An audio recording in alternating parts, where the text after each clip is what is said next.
So week 9 as it comes to a close, and the Little Giants have a mission tonight to pick up their 6th win of the season tonight to advance to the first round of the playoffs.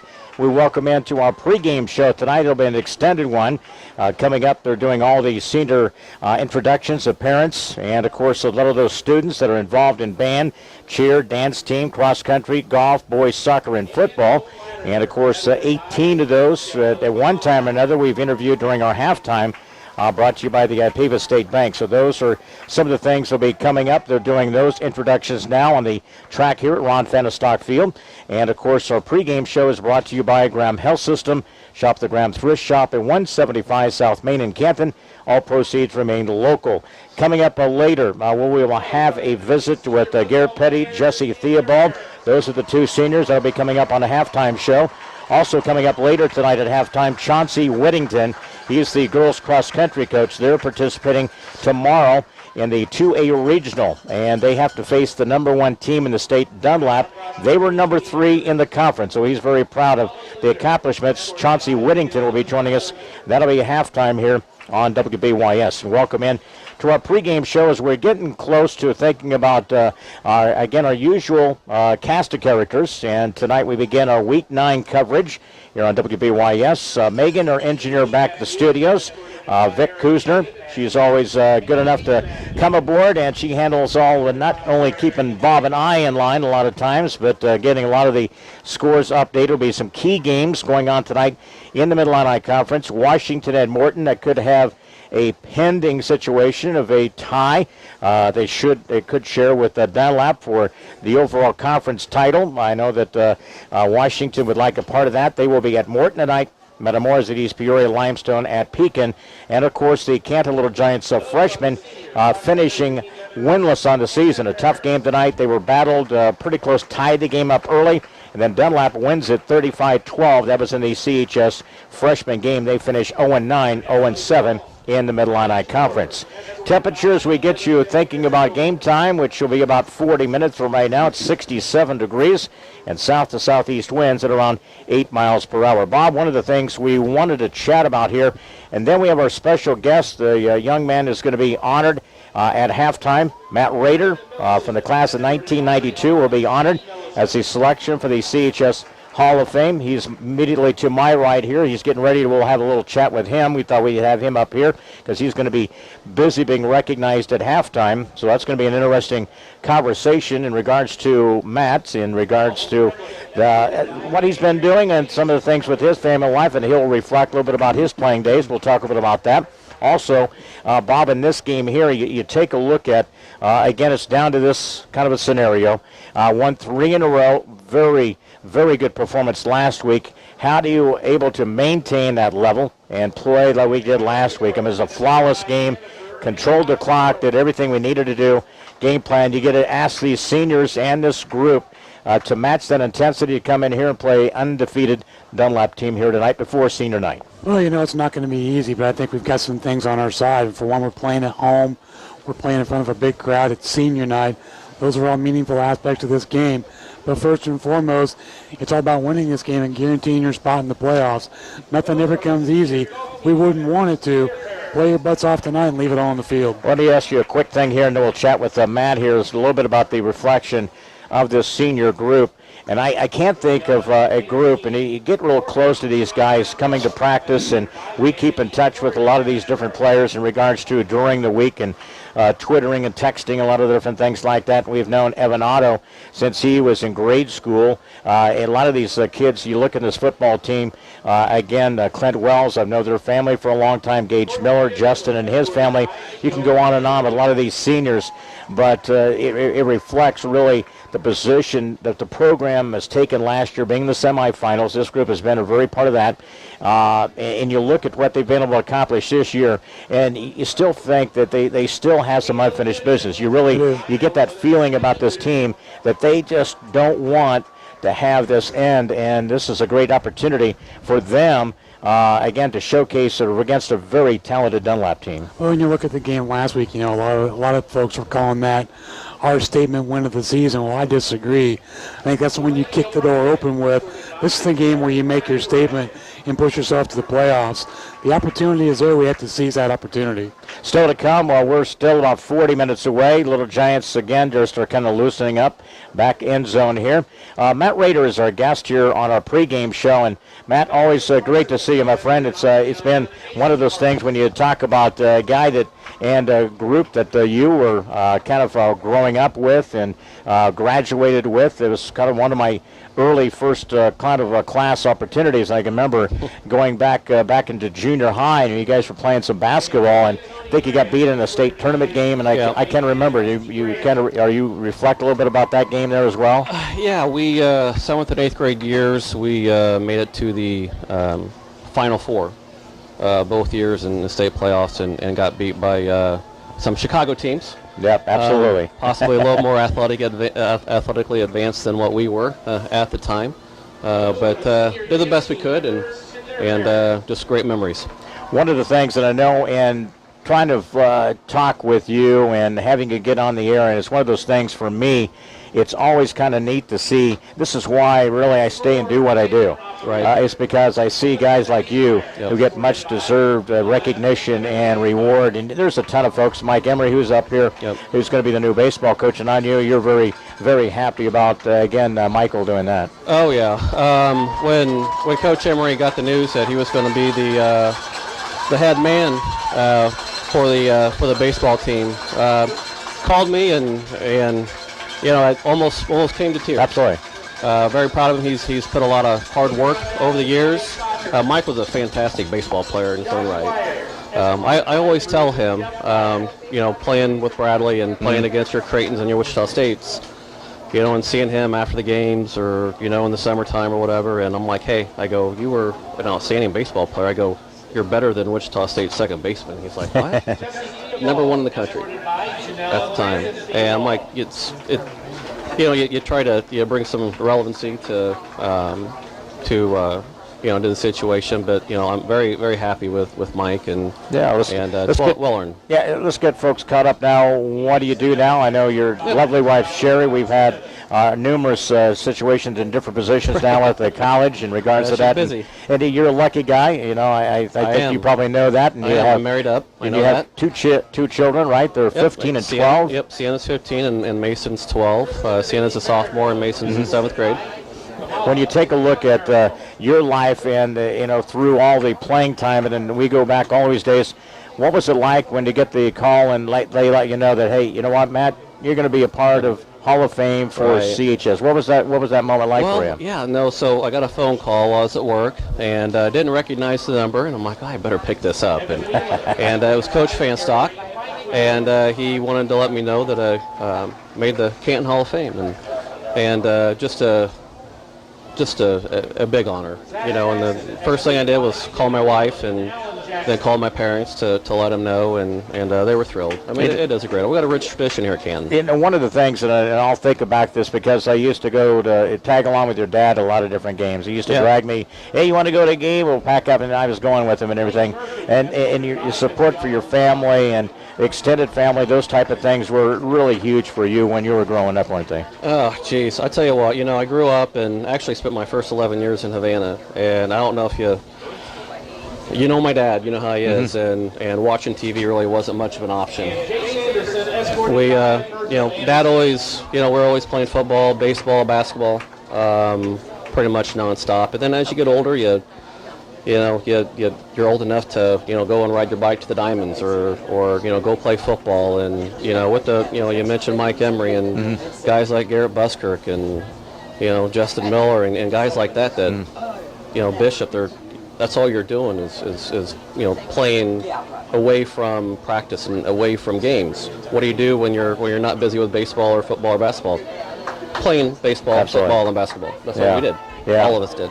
When I've been around a lot of different groups, but I don't know of too many tighter groups that when they were playing together, hung out together, and then after they graduated, kept pretty close. And you guys still keep pretty close tabs on Leon, I've been trying to get away from these guys for 20-some years. And run faster, man. And it's almost impossible, right? No, I mean they're my brothers. Yeah. I love them to death, and we're with each other a lot, and Bishop and Garrett and and guys like Mike Reber, they don't live here in Canton anymore, but we talk with them all the time, and when they're back, we have a good time and reminisce. Absolutely. Who was, when you positive influence when you were growing up? Your dad was a pretty good athlete, in his own right, right? And when you take a look at getting into playing multiple sports, right? And are you one of those guys that really believes that an athlete should never limit themselves, or they should enjoy the whole vast part of what they're going to do? You do, and you get these kids that specialize in sports, and I understand. Could we have really specialized back in the day? No, not really. It's I do understand why kids do it now. A lot of these kids are trying to fight for a college scholarship and beyond in some instances, but it's just a really good idea for kids to. And I don't care if it's what sport it is. I mean, I played baseball and basketball and football, and if kids can, I think, get involved in at least 2 sports, because the seasons are just extended. Yeah. With practice, you play a little bit more games, and you'll have summertime. And they really run together now, don't they? Oh, my goodness. AAU for basketball. And football, you're lifting throughout the year and thinking about, different plays and schemes. And I get it. I understand why they specialize. But, my boy plays 2 sports right now, and hopefully he'll do that, throughout high school. And he's comfortable with it and maintains, good quality education, everything that goes along with that balance. Absolutely. We're with, he's going to be, again, at halftime. They're going to honor Matt Rader, the 1992 class, and we can go back and, again, our congratulations to you, man. Thank you, I Leon. appreciate you coming up here. And one of the things, and when you look at a career like you had, and you had really terrific athletes around you. Of course, Kevin Rhodes was coming through, and at that time, the appearance of the 3-point shot, it came into being, and therefore Kevin Rhodes was creator, right? I mean, my goodness. That's the way it kind of fell into place. He's probably still to this day the best athlete I've ever played with or against. And he played baseball too. He did some track too, right? And he played football. So Kevin, I think, was one of the few athletes, and you can't do this anymore, but Kevin would come over here and run track, and then sprint over to the baseball diamond and throw 4 innings. And I know you can't do that anymore, but he did then. And it was great playing with someone like that, because you don't see that. No. You're not around that, and playing. I played against guys that that are in the majors or were in the majors. We're old now, so those guys have retired since then. It shows you what kind of caliber of teammates he had. They won a couple of championships in the Mid-Illini in baseball. We've not done that since that point. And he won in basketball too, 1991. Right. That has not been accomplished yet. So that really sets your group really far apart from anybody who's come through there. You got to be very, very proud of that particular type of thing. Yeah, and the football team, and you can correct me if I'm wrong. They may have won conference our senior year, even though I didn't play. Just did a tremendous job. It's we had just a lot of good. I played in 3 team sports, and you're not doing it by yourself. You got great coaches around you. You got your Campers and Lightseas and Bennett's and guys like that. And very impactful for you, weren't they? Oh, my goodness. I mean, just tremendous teammates, and, guys that went on to play college sports and whatever their best sport was. And we hung around together a lot, and we kind of still do. And it's just... it's working for you, man. Great group. Absolutely. Great group. You're still looking young, man. That's the key thing. Have I aged any a little bit? I've lost a little bit of hair. Lost a little bit. A little bit of hair, a little bit of gray in the beard. But.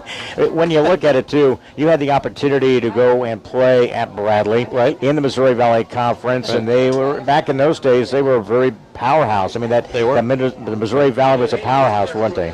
Yeah, so the 4 years that I was there, and this is definitely, it's nothing, pointing towards me, but, in the 4 years that I was there, it was the best 4 years that record-wise that Bradley's ever had. Wow. And I know just recently they got to go to the regionals, but we won 40 games 2 different times while I was there. Our entire pitching staff from my, or starting pitching staff, and a reliever from my freshman year, they all got drafted. And so did our second baseman. And some of those guys made it to the major leagues or AAA and just did a great job. And we made it to the championship game in the Missouri Valley Conference twice. What was that experience like? It was great. Yeah. Got beat by ISU. 1 year. Carlton Fisk's son played on that team, so I got to meet him. That was pretty cool. And then Southwest Missouri State, which is now Missouri State, lost to them our senior year. So if you win that game, it's an automatic bid into the regionals, which is equivalent to NCAA, March Madness. So, but great experience. Played for great coaches over there, and wouldn't trade it for anything in the world. And one of the things we got to mention too, you played for Camille's Legion, right, at that time. And I remember that because we did a bunch of broadcasts. We did a bunch of the broadcasts. J.C. Barnard and I did a high school. We did some Legion baseball at that time, and what a great experience. I think a lot of it, you combined a lot of Lewistown players. Oh my goodness, yeah. What a showcase of talent we had here at that time, right? Well, yeah, and you remember Mike Gersich, and I know he made it to the major leagues. Yeah, that's a big deal. And we talk about that all the time. Coach Emery and a lot of the guys that played during that time. It's disappointing that they really don't do that anymore.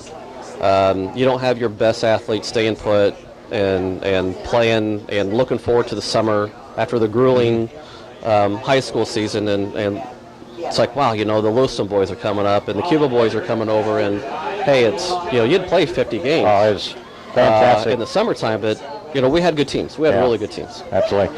Matt, I appreciate sharing your time, and I know enjoy the moment at the halftime and honoring well-deserved. Well-deserved. It's great to see a guy classy as you are, and we've maintained a friendship, even though we haven't seen each other in a long time. It just seems like we just kind of pick up and you're too busy, Leon. Absolutely. You're too busy. I try to be. I always try to be.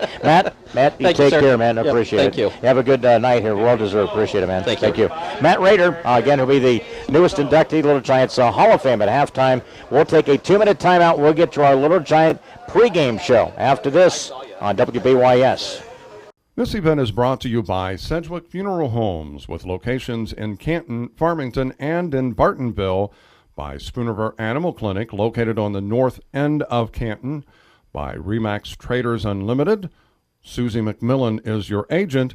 Canton Wesley United Methodist Church, located on North Avenue A in Canton, by Spoonerver Home Health Care, located in Farmington, and by AC Wood Creations, located in Canton. Helping bring you this event, Crawford's Home Furnishings, located in Canton and in Elmwood, by the Bank of Farmington, located in Farmington and in Canton, by the Canton Napa, located on North First Avenue A in Canton, WCDD, CD Country 107.9, your home in the country, by Monocle's Pizza, located on North 5th Avenue in Canton We Deliver, and by M. Bixler Video Productions. Helping bring you this event, Quality Roll-Off and Quality Disposal, located in Farmington, by Stereo Village on South 4th Avenue in Canton, by Lynn Lanes, located on East Lynn Street in Canton, by AM 1560 WBYS 93.7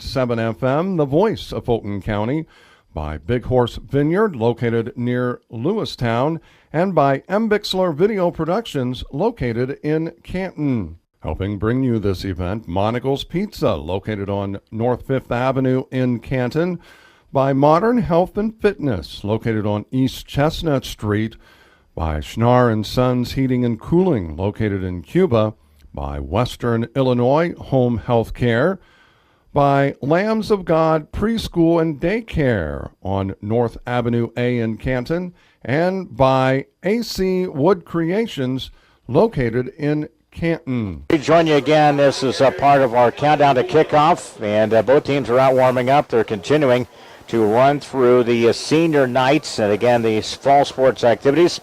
And, again, we're going to be a little bit delayed. We're about 23 after now, and they've got a few left to get to. But our pregame show back here as our countdown to kickoff continues. It's brought to you by the Graham Health System. Shop the Graham Thrift Shop, 175 South Main in Canton. All proceeds remain local. Win 6 and get you in for a playoff list. The third time in 4 years that would have happened. And again, this is one of those things tonight. Number of teams so far, 163 have qualified for the playoffs. 93 spots are available. And again, that would field of 256 when it's all said and done with the 8 classes. And Bobby, hope that we are one of those tonight, but it is going to be a tall order for this team to repeat the same kind of back-to-back game they played on the road last week. But what a big lift of confidence that will give these seniors and, of course, the rest of this football team in the matchup tonight against a very talented Dunlap team. Well, they took last week and, pretty much put in a situation where they knew if they could get a win on the road against a state-ranked Morton Potter team that they could come back home on senior night and be in position to try and win game number 6 and have an automatic bid. With our playoff point situation and the teams that are, vying for a playoff spot in our in Class 4A, it doesn't bode well for us if we don't get this victory. So everything's on the table. You always say that last game needs to be meaningful. This is everything and then some for Canton. And I think it puts you in a position. These are kind of games you want almost every week, right, to have some kind of a meaning or something that points to the depth of the program and what direction it's taking. And it certainly does signal that this week 9 here. It does. It's definitely a game that we can win. It's not going to be an easy situation to win against a Dunlap team that's big, athletic. They've got skill positions players that can jump out of the gym during basketball season. What they can do on the football field is just as damaging too. So it's not going to be easy at all. But if we can play as a cohesive group like we did last week, we definitely have a chance to win this game tonight. Bob Wagner, Leon Grivovic is alongside. We have to call the game for you. We're about 20 minutes away from that. Also, the Eagles' offense, about 39 points per game, but their defense, number 1 in the area and in the Mid-Illini at 12.9. Washington is number 2. Canton comes in at number 3 at around 22 points per game. So we'll talk a bit more on the breakdown.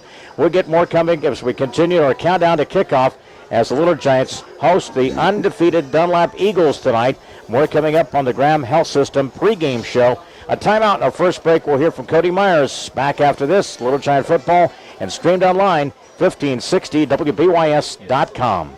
This event is brought to you by Sedgwick Funeral Homes, with locations in Canton, Farmington, and in Bartonville, by Spoonerville Animal Clinic, located on the north end of Canton, by Remax Traders Unlimited.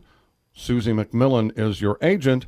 Canton Wesley United Methodist Church, located on North Avenue A in Canton, by Spoonerville Home Health Care, located in Farmington, and by AC Wood Creations, located in Canton. Helping bring you this event, Crawford's Home Furnishings, located in Canton and in Elmwood, by the Bank of Farmington, located in Farmington and in Canton, by the Canton Napa, located on North First Avenue A in Canton, WCDD, CD Country 107.9, your home in the country, by Monocle's Pizza, located on North 5th Avenue in Canton, and Canton We Deliver, and by M. Bixler Video Productions. Helping bring you this event, Quality Roll-Off and Quality Disposal, located in Farmington, by Stereo Village on South 4th Avenue in Canton, by Lynn Lanes, located on East Lynn Street in Canton, by AM 1560 WBYS 93.7 FM, the voice of Fulton County, by Big Horse Vineyard, located near Lewistown, and by M. Bixler Video Productions, located in Canton. Helping bring you this event, Monocle's Pizza, located on North 5th Avenue in Canton, by Modern Health and Fitness, located on East Chestnut Street, by Schnar & Sons Heating and Cooling, located in Cuba, by Western Illinois Home Health Care, by Lambs of God Preschool and Daycare on North Avenue A in Canton, and by AC Wood Creations, located in Canton. Pre-game show on WBYS this week 9 and senior night here at Ron Fahnestock Field. Head coach is Cody Myers. It's brought to you by Big Rack Steakhouse, North Main in Canton. Enjoy a quick lunch at the soup and salad bar every day at Big Rack Steakhouse in Canton. Well, Coach, lo and behold, here we are, week 9, and it's hard to imagine our conversation began that step ladder from week 1 and getting to 5 wins last week, an impressive win at Morton. But tonight's got to have a W, and that's pretty much the when you take a look at the scheme of things, you got to score more points, you got to come out the winner tonight. Yeah, and going against the 8-0 Dunlap team tonight, our kids know what they're up against, but it's no different than the situation we were in last week. I would say, we have a little more emotion on our side this week with senior night, and then also we have to win to get in. And at this point last week, I don't think all our kids realized that, but now they definitely understand what's on the line. One of the key things that, again, we've reduced our mistakes. The penalties we had early in the season, some of the other turnovers, those we have kind of taken out of the equation. And look what we've been able to do the last 3 weeks. Football's a game of runs and, momentum, and we definitely have had the momentum on our side the last few weeks. And, I don't think our first team has punted, and since the first drive at Metamora, all the way through last week. So, that was a great win at number 7 Morton, and to not punt the ball all night to those guys, hopefully we can have some success tonight. When you go out and you look, and when you go back and look at film, how proud are you? Really, the way that you schemed it out, and you knew that you had to keep the ball out of their hands, and a lot of different situations on special teams, not kicking deep. I mean, a lot of different phases. We just were dominant here. I can't remember being that dominant of a football team in a game in recent years with this team. 2 of the 3 games we've lost this year, I would say, and so would our kids and anybody that was there. There's a couple plays in each game that if they go our way, if as you say, the ball bounces your way, you would win those games. The nice thing about Friday night, I don't think they can say that. I think our kids took away so many different things that they were trying to do, and there isn't 1 or 2 plays that would have let them win or would have gave them the momentum. Our kids came ready to play on special teams, on defense especially, and on offense. And, it's a testament to the kids. They've been great and pushed through our 3-game losing streak, and now they're on a 3-game winning streak with 5-3. When you look at it, Cody, and how have you been able to keep your calm, and not too excited over, overconfident, underconfident, those type of things? Where did you learn that coming into this season? How you have to handle yourself on the sideline in a game? It's a lot different in practice situations. You try to simulate it as much as possible in play calling, but it's a lot different out there when it's open war out there.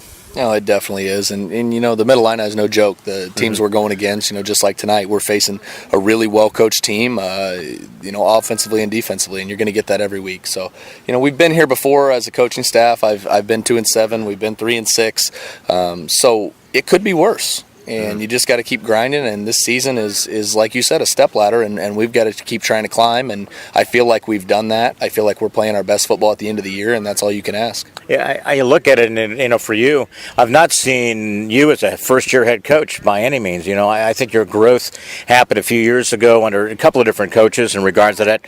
So it had to come somewhere, where you got that maturity part of being a head coach. Some are a little overwhelmed in a lot of areas, but as you mentioned, you got some pretty good staff in here who've been around the program for quite a few years. Yeah, definitely.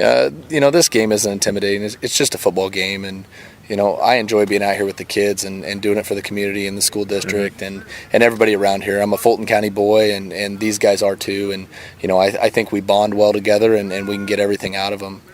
In regards to being nervous and anxious, I don't know. I've just never been one of those people to comes the night before or something like that. Yeah, it comes the night before. I've never been that person on the sidelines to try to lose my cool. So these guys, they feed off me well lately, and I've been trying to give them good vibes because they're the ones playing the game, and they've done a great job. You look at Dunlap, and they do a lot of different things in phases of the game, and you're always going to hear Benny Hoff and Jerry and those type of things. But this is a very deep team in regards to their experience-wise and a lot of the different maturity they come along. A lot of different phases they really thrive in, don't they? And they don't really have what you call a weak hole here or a weak hole there. At least nobody has been able to kind of punch to that this time. This now week 9. In 2014, we went over there, beat them at their place. They had the leading passer in the area, was a great player, had a great team, and we knocked them off 35-21. We went on to the playoffs, made the second round. I was thinking in my head, man, we've got a perfect scheme for these guys. They've outcoached us 3 years in a row. They've taken what we've done and put their little twists on it so it benefits them, and hopefully tonight we can finally get them. It's a little bit differently having them on grass than it is opposed to their turf field. Do you think that's a little different, or is that just something maybe guys like me overthink things? I think our kids don't even know the difference. Yeah. I think our kids are just out here to play, and we're dealing with a bunch of 16 and 17-year-old boys. So if you can figure them out, let me know, because I don't think they'd know if they're running on grass, turf, rock, mud. So they're going to be faster than us regardless, and we've got to come hit them before they get their speed up. This is a game that the playbook is wide open, right? I mean, when you look at it, I knew you've added midline a little bit to try to run and against their defense and kind of open up some more opportunities with your regular single wing offense, throwing in some passes there. But you're going to have to pick some opportunities. But trying to get to win number 6. You can a little gadget play here and there. You never know, right? Definitely pull out all the stops this week. They've got 4 Division I players on defense. That's the most in the conference. That's the most I've seen in the conference since I've been here. Both defensive ends are Division I players. They're middle linebacker and they're free safety. What they do is they'll scheme that their free safety is watching your best running back all night long. So I imagine he'll be guarding Clint tonight and following him wherever he goes. So we've got a few different things that we're going to try and roll the dice on. We're going to see if they work. Absolutely. Cody, when you take a look at this senior group, your first senior group coming in as a head coach, and wow, have they been impressive, not only this season, last season. Their growth has really took off, hasn't it? I'm so pleased to be a part of what their growth is and what they show out there on and off the field. It's been a great group.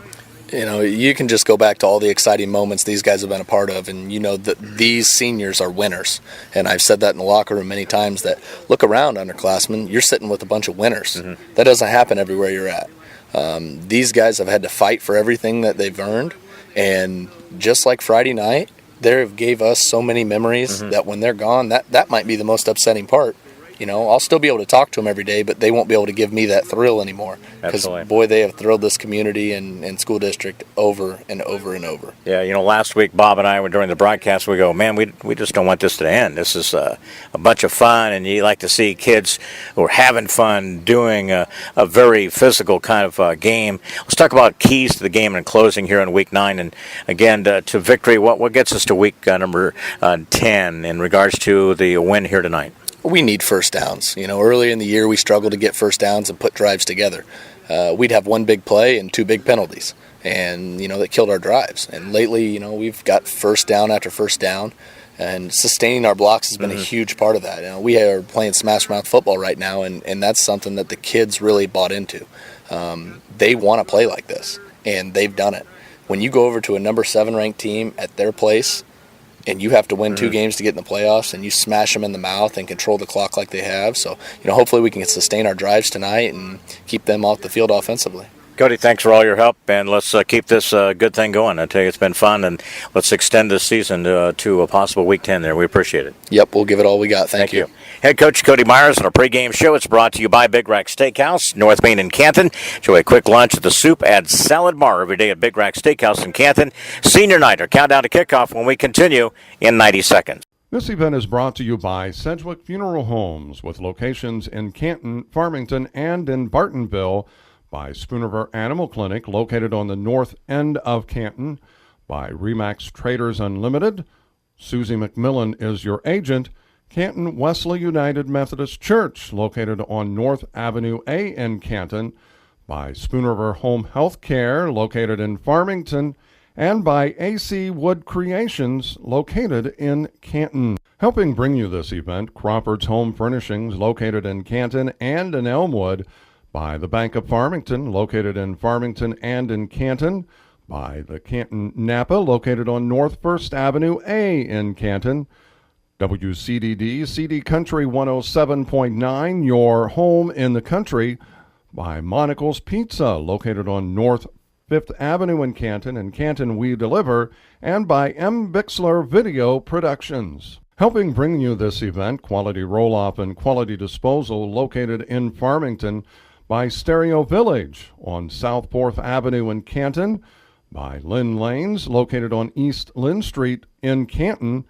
By AM 1560 WBYS 93.7 FM, the voice of Fulton County. By Big Horse Vineyard, located near Lewistown. And by M. Bixler Video Productions, located in Canton. Helping bring you this event, Monocle's Pizza, located on North 5th Avenue in Canton. By Modern Health and Fitness, located on East Chestnut Street. By Schnar & Sons Heating and Cooling, located in Cuba. By Western Illinois Home Health Care. By Lambs of God Preschool and Daycare on North Avenue A in Canton. And by AC Wood Creations, located in Canton. Countdown to kickoff for about 5 minutes plus. Senior night activities completed. And, of course, the Little Giants in a Week 9 confrontation with the undefeated Dunlap Eagles. Of course, they come in and they share the school's first Mid-Illini title. They're 8-0 overall, 6-0 in the conference, seeking their first undefeated regular season since 1992. Eagles became a member of the Mid-Illini in 2000. They have an enrollment of 1,286. They were a 5A school. Their head coach is Brett Caslett. He's in his 9th season. Former Fieldcrest head coach Bob and I had the pleasure of doing a Farmington playoff game when he was the head coach there at Minot Fieldcrest. And at that time, it was the spread offense, the shotgun, and he was running wristband and kind of one of the advanced offensive minds in football. And he's really been a terrific head coach there. The Eagles now have earning their 6th playoff berth under Brett Caslett. Jeff Alderman had 7 playoffs. Don Taney, a former coach, had 11 appearances this season. Of course, the undefeated record, 4 wins at home and 4 wins on the road. This is the 18th season of the Mid-Illini. Dunlap has won 13. Canton has won 4. And, of course, last year, Dunlap beat the Canton Little Giants 25-14. Eagles sealed that one with a block punt late, scored a touchdown off of that, and then added a Hunter Reed 21-yard field goal. And that was a game we lost Jace Chamberlain. And again, we changed the dynamics. We're into the playoffs. Lo and behold, we make a nice little run to the semifinals, Bob. And last year, we were the team seeking a part of the Mid-Illini Conference. So tables are turned. What will be the outcome when we take a look at the matchup here, Bobby? And when you take a look at this Dunlap team, a very tough defensive team. They don't give up a lot of points. Very difficult to run on them and also to even pass against them, as they are the best defensive team, not only in the Mid-Illini, but the Peoria area. But that's a little deceiving because you have most of those Big 12 schools have not played a lot of defense this season, giving up 50-some points. You see Peoria High averages about 61 points a game. Well, they're the highest scoring team in the state. Yeah. Offensively, point-wise, they got 489. Wow. So you look at one of those things. But again, under about 13 points per game. Let's talk about the breakdown and what we've been able to do the last few weeks, Bob. And that's, again, continue to maintain the clock and first downs, right? I mean, we continue to move the chains and keep the ball out of the hands of the opponent. That's what you want to do. You want to have more possessions than your opponent and be efficient with those possessions by putting points on the board. If you look at the game plan from last week, that's the epitome of what you want to do on a week-to-week basis. If we can carry that over tonight, Leon, I can see success in our future. One of the 4 wins for the Canton Little Giants, 2014. Last beat them 35-21. All the way back to 2005, John Jarvis, touchdown pass to Mitch Coonrot. And again, Canton 20, Dunlap 17. Also in 2004, Canton 27, Dunlap 12, Cody Krulak. And again, we want to send out our, quick recovery. And I know he's struggling in his life right now, and hopefully that he's doing much better. But Cody had 3 rushing touchdowns. Quarterback was Chris Martin. And then in 2003, Canton 35, Dunlap 21. Zach Krulak, 3 TD passes to Nick Ackerman. But the turning point of the program right before that in 2002, week 2, Dunlap beat Canton 33-28. But Joel Strovis, the starting quarterback, and guess who was replacement? Zach Krulak. And the rest, as we say, is history. Following year, they would go undefeated in 2003. Time to step aside here on our pregame show as the Little Giants being introduced by the PA announcer, Kevin Stevenson. And again, our keys to the game right before kickoff were brought to you by State Farm Insurance, Chuck Taylor. For auto, life, and health insurance, call Chuck at 647-8544. Bob has been swinging for the fences. His average is way up and predicting, again, our keys to the game, getting us to victory and securing win number 6. How do we do that here tonight, Bobby? Well, we have to win the trenches. We have to own the line of scrimmage and create the opening for a running game to sustain those drives and keep the ball out of the opponent's hands. Second thing for me, Leon, is keep those skill players in check. You know who their stud players are, offensively and defensively. You have to know where they are at all times and not let them beat you in a big play. See if the Little Giants are destiny bound to another season of playoffs. We need a win tonight to get number 6. We have to do it against the Eagles of Dunlap, undefeated across the other side of the field. We'll see if we get that done here tonight. Those are your keys to the game, brought to you by State Farm Insurance and agent Chuck Taylor. Back with a minute, and we're going to kick off to Week 9 football here on a senior night in 1 minute. This event is brought to you by Sedgwick Funeral Homes, with locations in Canton, Farmington, and in Bartonville, by Spoonerville Animal Clinic, located on the north end of Canton, by Remax Traders Unlimited. Susie McMillan is your agent.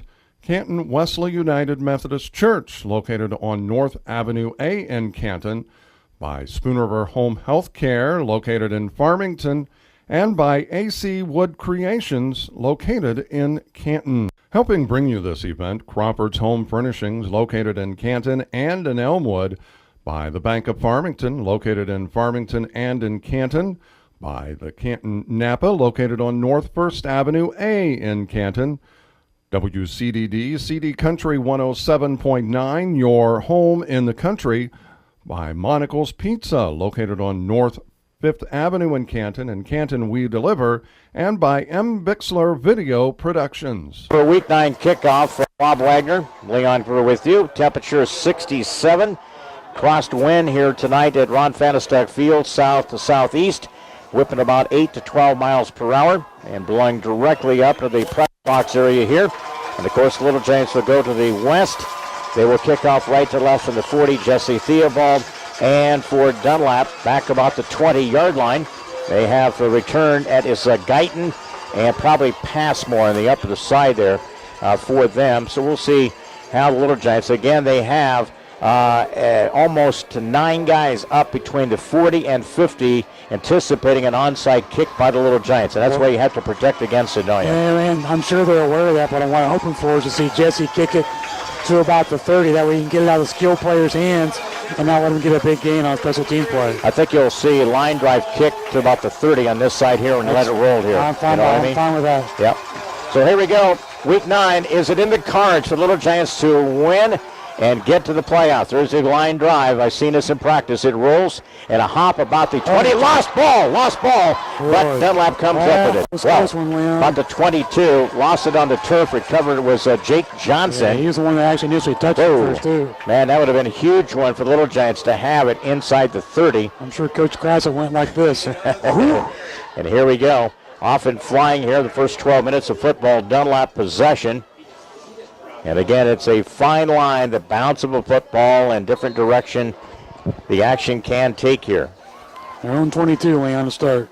And the Little Giants, again, have trips to the opposite side, single receiver.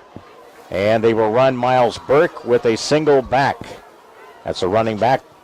And again, Benny Hoff to his immediate right off of his hip.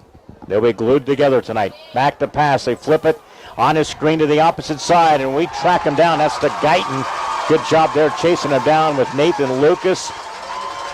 And we've seen this really when you take a look at a couple of weeks ago, and I think it was Metamora who kind of used this kind of pattern when they would use a 3-by-1. And Bob, it was just to be able to pass to the flat. They want to stretch it out to that side, and then they'll run some power game up the middle here. And so again, it's going to be 2nd down and 8. They want to get their skill kids in space, Leon. Yep. And again, from the 24-yard line, Little Giants defense, and pretty stingy. They jet the man across there, and that is to Guyton. Isaac Guyton turns the corner and smacked out of bounds at about the 32-yard line. Gain of 8. Again, they'll run it up here. It'll be outside the 32-yard line. And again, it's a run here by Guyton. Again, they will use a lot against some of those. Again, they'll use pistol. They'll use a single power back with a Benny Hoff. They'll line up Mangieri as a tight end. They give him the first down, Leon. And he is number 8. We'll keep an eye on him. And also number 12, Luke Bennyhoff. Up front, again, their line is Brock Jokic, Gavin Bart, the left guard, the center, Andrew Morey, Zach Harrison, the right guard, and the right tackle, Hank Klimko. That's the offensive line for Dunlap. Keep in mind, that's the last man, Jerry, too. Yep. The other two, of course, Nick is at Indiana, and brother PJ no longer plays. He played at Nebraska, and that's a run up to the 34 and then shoved back. Bennyhoff, and he is shoved back. No doubt they're going to know where number 12 is, and I will tell you this right from the beginning, and I watched a lot of film between a couple of different opponents. Bennyhoff would be stopped 5 or 6 times, and then boom, he would break one and he would be to the house. That's the opportunity with Benioff, the way he is able to run, because he is just like a freight train. He gets some open space. Oh, and here's the thing. He's a solid kid at 5'10". Yeah. He has a low center of gravity, and he keeps those legs chugging to get those additional yards after the first contact. From the 36-yard line, it'll be second down. Snap of the football, here it comes. And they will run. That's Guyton. They run it across the 45. That's Benioff. All right. I couldn't tell if they jetted one man across it. It is Benioff. You'll see a lot of times when they will send Guyton from a wide receiver or a slot position, they will move him kind of off to the kind of like a tight end. They'll use Mangieri as blocker out there. One of the really threats is near the boundary here, Josiah Meeman. And he's to the boundary at about the 45. First and 10 for Dunlap at 9:37 opening quarter. They sprint, they pass, and a catch over there. Nice open Gets field it into tackle. midfield. And a catch there about the 50. Good defensively by, again, opposite side there. And Nice. that's Zach Collier. Yeah, nice open field tackle by Zach. Again, you'll talk about giving a little bit of cushion. You don't want to get beat with the deep threat, the vertical, with these really terrific receivers. Well, he's able to close real Yeah. quick on that pass, too. You got Guyton, Meeman. You can also use Mangieri as a threat. They go deuces to the near side. That means two tight ends. You get second and 5 from midfield for the Eagles on their first march with the possession. Turn it up, field, smack down at the 50. Good job interior. Stopped there defensively by Nathan Petty. That should be a loss for yard, and it is. A good job there by Nathan out of the nose position. Defensively got Micah Barnhart, Garrett Barnhart, the D ends, and the nose, Nathan Petty. Of course, the linebacking core is Sam, Brian Adams, the Mike H. Miller, and also the will linebacker, Nathan Lucas. That's a pretty good core, and it's regarded as one of the top 2 or 3 defensive lines and linebackers in the conference. You have a 3rd and a long 6, Leon. Big play here in this opening drive for the Eagles It is. at the 50-yard line. Opening quarter. Little Giants trying to be a little bit aggressive. Snap of the football, click, slant, in and out of the hands, intended for Meeman. They had that quick slant. It was a slant that would occur about the 45, and he dropped it incomplete at the 40. Yeah, he was open, too. That was a quick one. He just took a kind of a 1.5-step drop, was There. Miles Burke, and they're going to punt here I'm surprised. in this opening first quarter here. So Little Giants, again, force them 3 and out. And I think Guyton does the punting, too, last I saw. Yes, he does. Yeah, I thought Isaac so. Guyton Yeah, does. he's out there. Jack Iruli is their new kicker, and he's been near perfect since they put him in the lineup there. Guyton, a booming punt. Here's see if it bounces, and the Little Giants will let it roll, and it dies just inside the 10. So Little Giants, again, stood the test at midfield, forced them to 3 and out and punt here at the 8:04 mark of this opening quarter. So Little Giants on this senior night got the cowbells in heavy strength tonight. And Bixler Video Production down on the field. Good to have you along in this Week 9 football.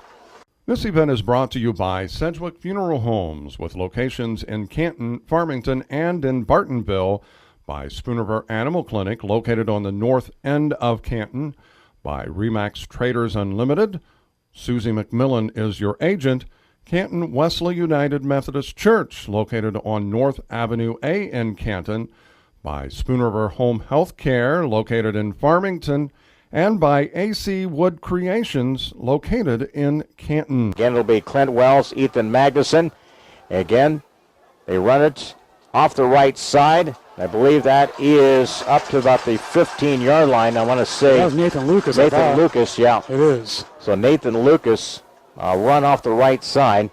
Now you got Drake Yerbick will bring the play in. We will see tonight our usual kind of single wing offense, which means the 2 tight ends, Drake Yerbick, Jake Smith, Nathan Lucas. We'll see from time to time some midline, which will go between Clint Wells and Ethan Magnuson. They want to keep a spy, and there it is. Hand up right up the middle. Clint Wells, an ankle tackled at about the 26. He tumbles, gets an extra couple of yards. There's that midline we talked about, and he sees one of the men, either the tackle or the guard, drop down.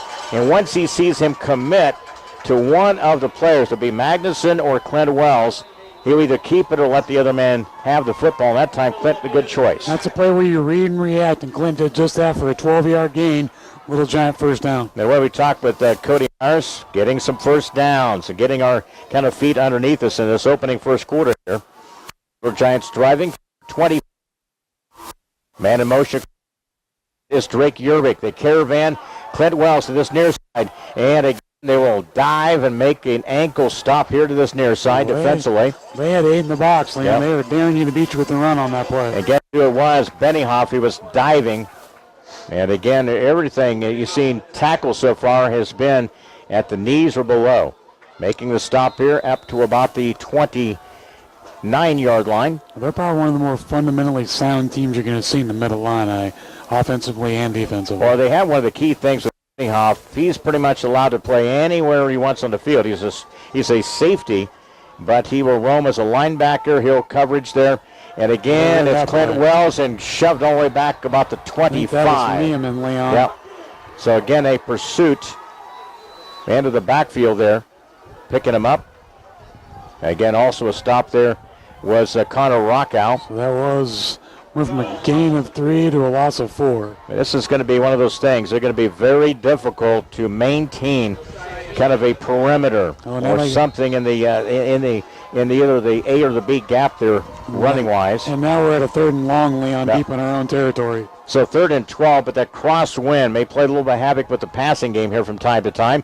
Turns, spins, back to pass. Oh, halfback pass. And again, halfback pass out here, and a Nathan Lucas in and out of his hands. Where's the flag? I'll tell you what, he was draped all around him. And again, boy, that was a pretty pass by Maggs. Yep, Maggs, and a little trickery there with the halfback option. I tell you what, Nathan Lucas had it in and out. That was borderline. Again, defensive coverage there was very borderline. There was contact before the ball was there. Yep. Again, he was, in and out of his hands. It went incomplete, so it'll be 4th down. This will be our first punt in a few games. This is the kind of thing you got to be able to come up with some gadget kind of plays. Maggs, we may even see Jake Smith throw one. Again, play clock is down to 13. They will get a high booming punt. Nice job by the Little Giants. Let it roll. And it moves up to about the 42 is where it goes out of bounds. So both teams stalled on their drives. And again, 3 and out and a punt. And it comes up here at the 5:28 mark here. So that was a terrific pass by Ethan Magnuson. And again, there was contact prior to Nathan Lucas up for the grab, and it went incomplete. Big play there. Both these teams, as we mentioned, really are, I think their defenses really kind of get undershown a lot of times by some of the prolific offense they put together from time to time. These are both very, very good defenses. I think they're similar, too. Yep. In a lot of aspects. So, again, Dunlap will take over. We're in this first quarter, 5:28 scoreless game. Trips, opposite side. Dangerous formation here for Dunlap. Miles Burke, a handoff. Bennyhoff slips away at the 50. He cuts back. Down about the 42. Finally stopped there defensively by the Little Giants, Evan Otto. He has that little power burst at the hash mark to this near side. When he cut at the 50, he darted and then cut back and then down at about the 42-yard line. So a big gain there by Bennyhoff. It's a 15-yard gain. Like I said, with that body size and that low center of gravity, he's tough to bring down. And that's one of the things, I've seen so many missed tackles against other teams, trying to tackle him up high. And yards after contact, He's probably one of the better ones in the conference. Single back, Miles Burke, the QB, about 4 yards in the gun position. 2 receivers by 1. Bennyhoff, again, try to get to him. There's a penalty marker down. And they'll trip up, and it'll advance it up to about the 37. But if I'm a betting man, that's a hold on. Big old number 8. It is. A hold to this near side. Understand both of the members of the family of Mangieri's listening in, streaming tonight, so we want to say hello to them. And they were quite a decorated group of family who come through, and I know they're very, very proud of Charlie as well, and the way his ability to shine, and saw him do baseball. He's an outstanding player there, plays a lot of key roles for this undefeated Dunlap football team. Loads of talent in that family. So the penalty pushes it back to the 40. 1st and 20. Yep. So it's 1st and 20, back to Dunlap territory. from the 48. You got to watch the slant right here, Yep. to try and get some quick yards back. You got the Meehan into this near side of the boundary. He rolls out. That's Burt. Throws it out there, and it's a grab by Guyton to the opposite side to the 40. Slips away, gets a couple of extra yards. Got away from a tackle there by Caleb Miller. Got away from that initially, and then stopped by Gage Miller, who pursued him all the way the opposite boundary. So it's a gain there by Dunlap to Guyton. Isaac Guyton, 6'2 senior. Here at the 4:48 mark. Brett Caslett in his 9th year, head coach. And again, he's had some terrific units. Good kicking game. This team highlighted by their defense and running the football with Benioff. Takes it. That's a keeper by Miles Burke. He runs it up to the 35, and he staggers, gets an extra couple of yards. A little extracurricular afterwards there, but again, a run there by Miles Burke. He's a junior QB. Give him 8, another Dunlap first down. And again, it's a first down by the Eagles.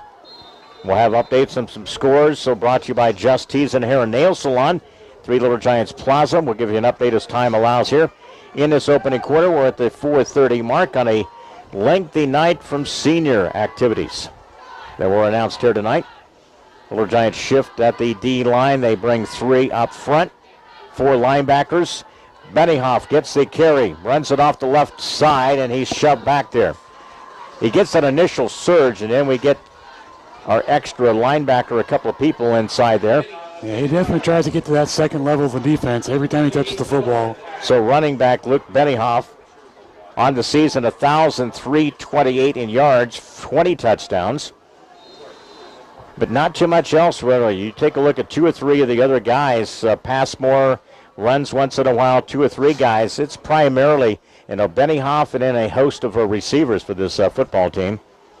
And they'll do it a lot of things out of pistol. They'll run kind of the GT read. Formations they've used a lot so far in this first quarter. So now it's a 2-by-1 with the 3:29 mark. Scoreless game. Flips a pass in space here. And it's a catch, hold. And again to this near side, and that's a grab there by Derek Passmore. He's another guy they get involved with the offense. He's a wide receiver, number 6. He makes the grab to this near side. And play is resuming here with the 3:20 mark. And another Eagles first down. And they've already got 5 first downs in the game. So Little Giants here trying to be staunch defensively up front. Again, here we go. We'll get the secondary. 1st and 10 to 3:13. Into Little Giant territory is Dunlap. Inside Benioff, he cuts back through traffic, powers his way, gets it to the inside to 15, down to the 14. A couple initial stops there defensively is Bryce Adams, interior. Also a stop there, Nathan Petty on the teamwork. His offensive line, that's, usually Bart, Morey, Harrison, those guys in the A and B gap there allow him a little bit of a run room. And he doesn't need a lot, does he, to get through that lane. So it's now 2nd and 5 at the 2:35 mark from the 14 of the Little Giants, 2nd down. Single back, 2 receivers. That's 4 receivers lined up here offensively for the Eagles. Let the play clock down, and a timeout, taken by Caslett on the opposite side. Play clock went down to 0. He takes a timeout. Scoreless game. We're 2nd down and 5 from the 14 of the Little Giants. Back here to Ron Fahnestock Field in 30 seconds. Helping bring you this event, Crawford's Home Furnishings, located in Canton and in Elmwood, by the Bank of Farmington, located in Farmington and in Canton, by the Canton Napa, located on North 1st Avenue A in Canton. WCDD, CD Country 107.9, your home in the country, by Monocle's Pizza, located on North 5th Avenue in Canton we deliver, and by M. Bixler Video Productions. Up here, just a quick note for you. Earlier, I believe it's yesterday, one of the longtime listeners, WBYS, Adam Patton, who was part of the family of Mosaic, lives in Bushnell, is a lifelong listener. He was listening over the last number of years. Big station listener there. Again, big thanks to him and Mosaic, allowing him to come into the studios, take a tour yesterday. Sorry we weren't there, but hopefully we'll make some time and see Adam Patton there. So big thank you to being such a loyal, dedicated listener. Quick pass, catches it. That's Meeman. Needs a block to this near side, and the Little Giants Collier goes to block in the back. Yep. That was going to be against Guyton. Everybody saw that one, boy. Multiple blocks here. That was a blown play, and Meeman, who made the catcher, and he backtracked all the way across the field. See the yellow, isn't it? Absolutely. He made the catch to this near side, and good job of the Little Giants. Stalled the play. And the Little Giant fans love it. At the 2:09 mark, big penalty there by Dunlap. Pretty good crowd on the other side for Dunlap, isn't there? Absolutely. You got a fence line. You got to look down below. There's a sea of people below us here. It's in the home side. Jam-packed facility. And it should be. These teams have made their way to terrific seasons. Little Giants have tried to make history, trying to get to the playoffs again this season. Need a win tonight here against this undefeated football team. So far, you've got Dunlap, Washington, and Morton have already punched their ticket. 3 teams in the Mid-Illini. It would be nice to have a 4th represented by the Little Giants. I've seen so far via text that Washington Morton game, there's all kinds of points. Yeah, that's 18-14 last I saw Washington. So 2:07, and they back it up here at the 28-yard line. Snap of the football will come. 2nd and long for the Eagles. Empty backfield. Burke airs it out. He's got a wide open man, and he made the grab. It's a touchdown, 28 yards. And again, it goes to Benioff. Again, Burke to Benioff. Made it look pretty easy, man. He got behind the defense, 28-yard pass. And the Little Giants to give up the first 6 points tonight here. 28-yard pass.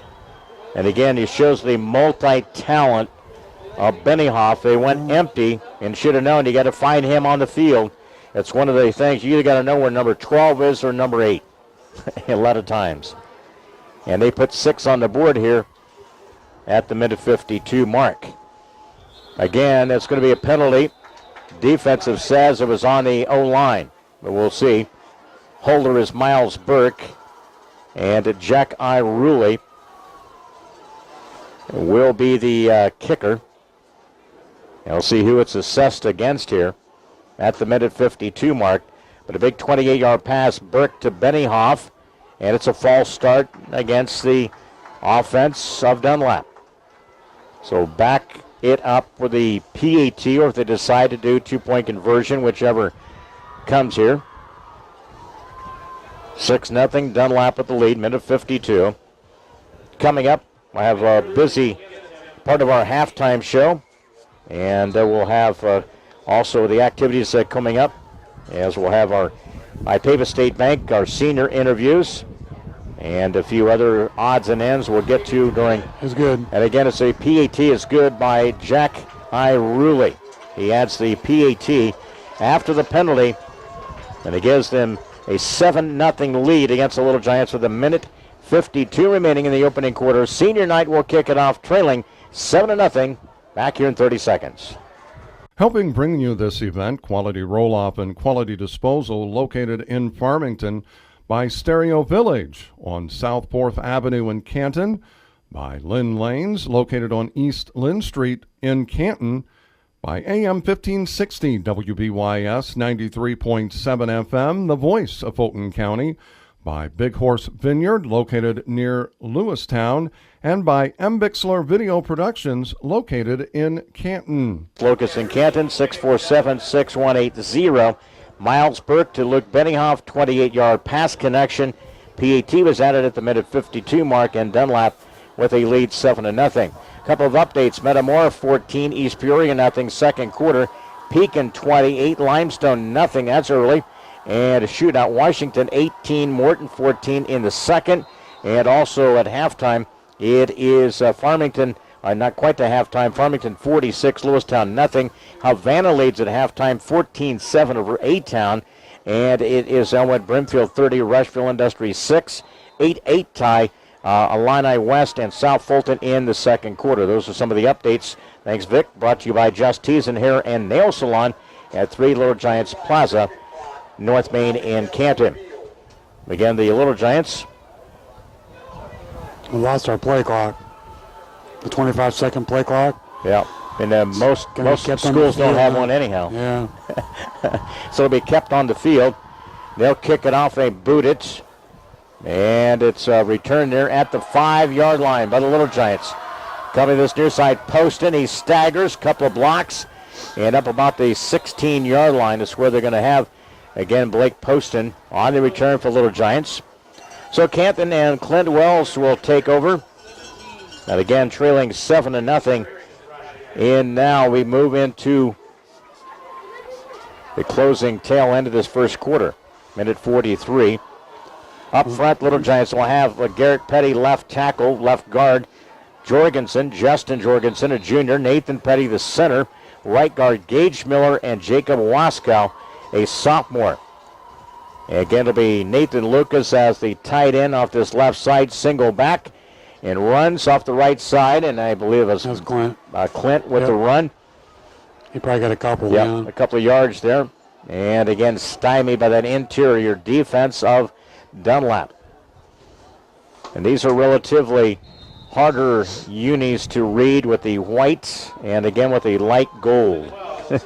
Very difficult in some parts to see those in the shadows. Our opponents never make it easy. No, they don't. That's why we just beat them. Minute 15, clock runs here, 2nd and 8.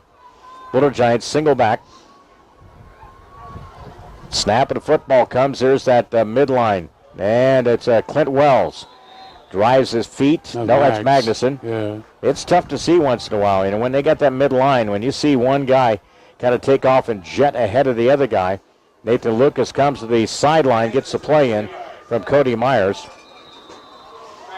Clock runs here at 45 seconds. Little Giants now from the 22-yard line. It's 3rd and manageable, 3rd and 4. So 3rd and 4, they shift up front defensively. Little Giants it again. 2 tight ends, a blocker, and there's the flicker. It goes to the right side this time and upended. That's Drake Yerbik. The ball come loose. It's a flag. I don't know. There was a penalty marker down prior to that, though. It's thrown. It's usually a hold. Yep. And again, it's a hold against the Little Giants. Penalty marker. They'll probably decline it. I wonder if I've ever seen us run the flicker to that right side, Bob. No. You know what I mean? Yeah. I don't know if that was actually what was set to be the play there, unless they're looking to get the leverage at the opposite side, be the play side to the right that they're spying something that they want to see. No, they declined it, Leon, so it's 4th down, and we're deep on our own end, so Dunlap could get good field position again. So it's going to be another 3 and out by the Little Giants here at the 26-second mark here. Got to get the ball off quick. Yep. Trailing 7-0. Snap of the football, and Nathan gets it. It's going to be a line drive. It bounces, and it rolls off the hop at the 42. That's Guyton to midfield. Turns. The ball comes loose. We got it, didn't we? We got it. We got it right in the hands of Little Giants. I think he got it back. Yep. We'll see there. It was topsy-turvy. It popped out. Right back in his hands. And then right back into Dunlap, and then moved it forward into Canton territory. They got good field position. At about the 30, what are they going to put it down at? The hat goes down at about the 33. So a big break there by Dunlap. Ball popped loose. It comes right back. They get it in the closing 11 seconds here of this opening first quarter. Top conference team, Dunlap, unblemished so far. 8-0 in the season, 6-0 in the conference. And they'll break huddle here with Miles Burke. I could see him trying to strike here, Leon, going into the second quarter, trying for a big play. And we'll see out of the gun, single back, 4 receivers, 2x2. Motion, that's Passmore. He keeps it, that's the quarterback, Burke. And he runs, he gets it up to the 25. And that's the way the clock will run out in this opening quarter. Dunlop on a big pass play, Burke to Benninghoff. PAT was good. They lead at the end of one quarter. Dunlap 7, Canton nothing. But the Eagles driving deep into Canton. They'll have it. We'll flip ends. on the 25-yard line. Second quarter football when we return in Week 9 here on WBYS. Back here in 1 minute. Helping bring you this event, Quality Roll-Off and Quality Disposal, located in Farmington, by Stereo Village on South 4th Avenue in Canton, by Lynn Lanes, located on East Lynn Street in Canton, by AM 1560 WBYS 93.7 FM, the voice of Fulton County, by Big Horse Vineyard, located near Lewistown, and by M. Bixler Video Productions, located in Canton. Helping bring you this event, Monocle's Pizza, located on North 5th Avenue in Canton, by Modern Health and Fitness, located on East Chestnut Street, by Schnar & Sons Heating and Cooling, located in Cuba, by Western Illinois Home Health Care, by Lambs of God Preschool and Daycare on North Avenue A in Canton, and by AC Wood Creations, located in Canton. Talk cross country with Chauncey Whittington at halftime here on WBYS. Is cross country girls who will play first round of the regional tomorrow, and they will be hosted by Peoria Notre Dame. But they have a mountain of a team to get by. Dunlap girls are number one in the state, the top team in the Mid-Illini. But again, the Canton girls have placed a couple of individuals on all conference. We'll talk with Chauncey at halftime. Second quarter football from the 25. Back to pass. Burke flips it, and it catches to Guyton. It's right by the hands of Caleb Miller, and Guyton maintained. I tell you what, that was great concentration on the part of Guyton. Made the catch on that slant to this near side and gets it just outside about the 11-yard line on the completion.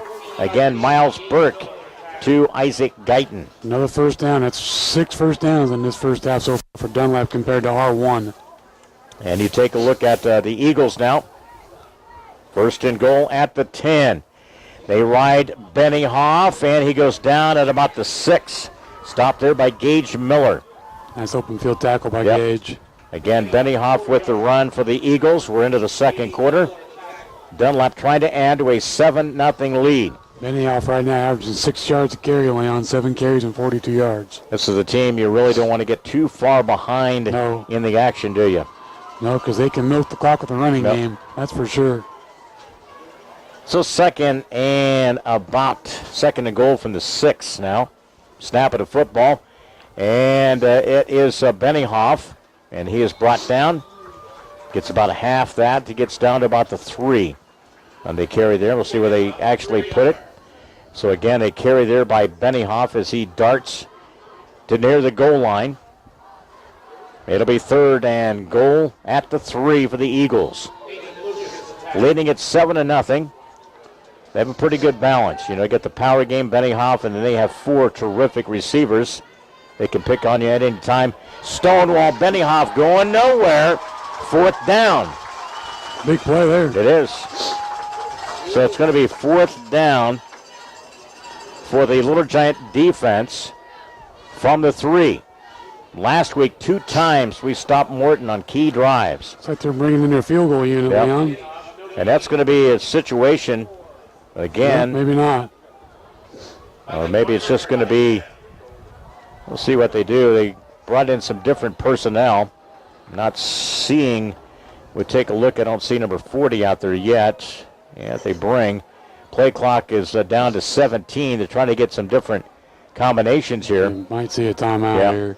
I know we are. Yep. The official now gives the timeout from the Eagles with a 4th down and 3 for the Little Giants. Fans on their feet here. Trying for the key stop here, deciding what, again, Dunlap will do. We're back here in 30 seconds. Helping bring you this event, Monocle's Pizza, located on North 5th Avenue in Canton, by Modern Health and Fitness, located on East Chestnut Street, by Schnar & Sons Heating and Cooling, located in Cuba, by Western Illinois Home Health Care, by Lambs of God Preschool and Daycare on North Avenue A in Canton, and by AC Wood Creations, located in Canton. Back here, and another defining moment in this first half, second quarter football. Just into the second quarter at 9:50. It'll be trips to the opposite side. Single back. Benioff, the quarterback, is Miles Burke. 4th and goal at the 3 of the Little Giants. Snap of the football. Burke rolls out, flips a pass, and a catch to Mangieri. Wide open. 3 yards on the pass play to Mangieri. They made it look pretty easy. You see Miles Burke out there and flips the pass 3 yards on a 4th down call. 3-yard pass. It goes to Mangieri. And that's tough to defend, man. They have all kinds of different options. And again, for Mangieri, and his 16th grab of the season. And it comes as a touchdown from Miles Burke. And again, I really will try out of the hold of Miles Burke. Penalty marker down. Boot is good, but the penalty down on the turf here. The stoppage of the clock here with 9:46 of the second quarter. Again, it's going to be indicated a false start. Illegal formation. Again for the Dunlap Eagles, so illegal formation. That'll back them up on their conversion. About the 8-yard line. We'll try for the conversion here. And it'll be out of the hold of, again, Miles Burke. Jack Iruli on the season. His first attempt, he's now 41 of 44. Week 1, Passmore was 4 for 4, and then Iruli stepped in, and he's been near perfect kicking game for Dunlap. Placements, he slipped a little bit, but against PAT is good. So Iruli adds the PAT. He's 2 for 2 in the night, and Dunlap out to a 14-0 advantage. We're into the second quarter on senior night here from WBYS Little Giant Football. Back here in 1 minute. This event is brought to you by Sedgwick Funeral Homes, with locations in Canton, Farmington, and in Bartonville, by Spoonerville Animal Clinic, located on the north end of Canton, by Remax Traders Unlimited. Susie McMillan is your agent.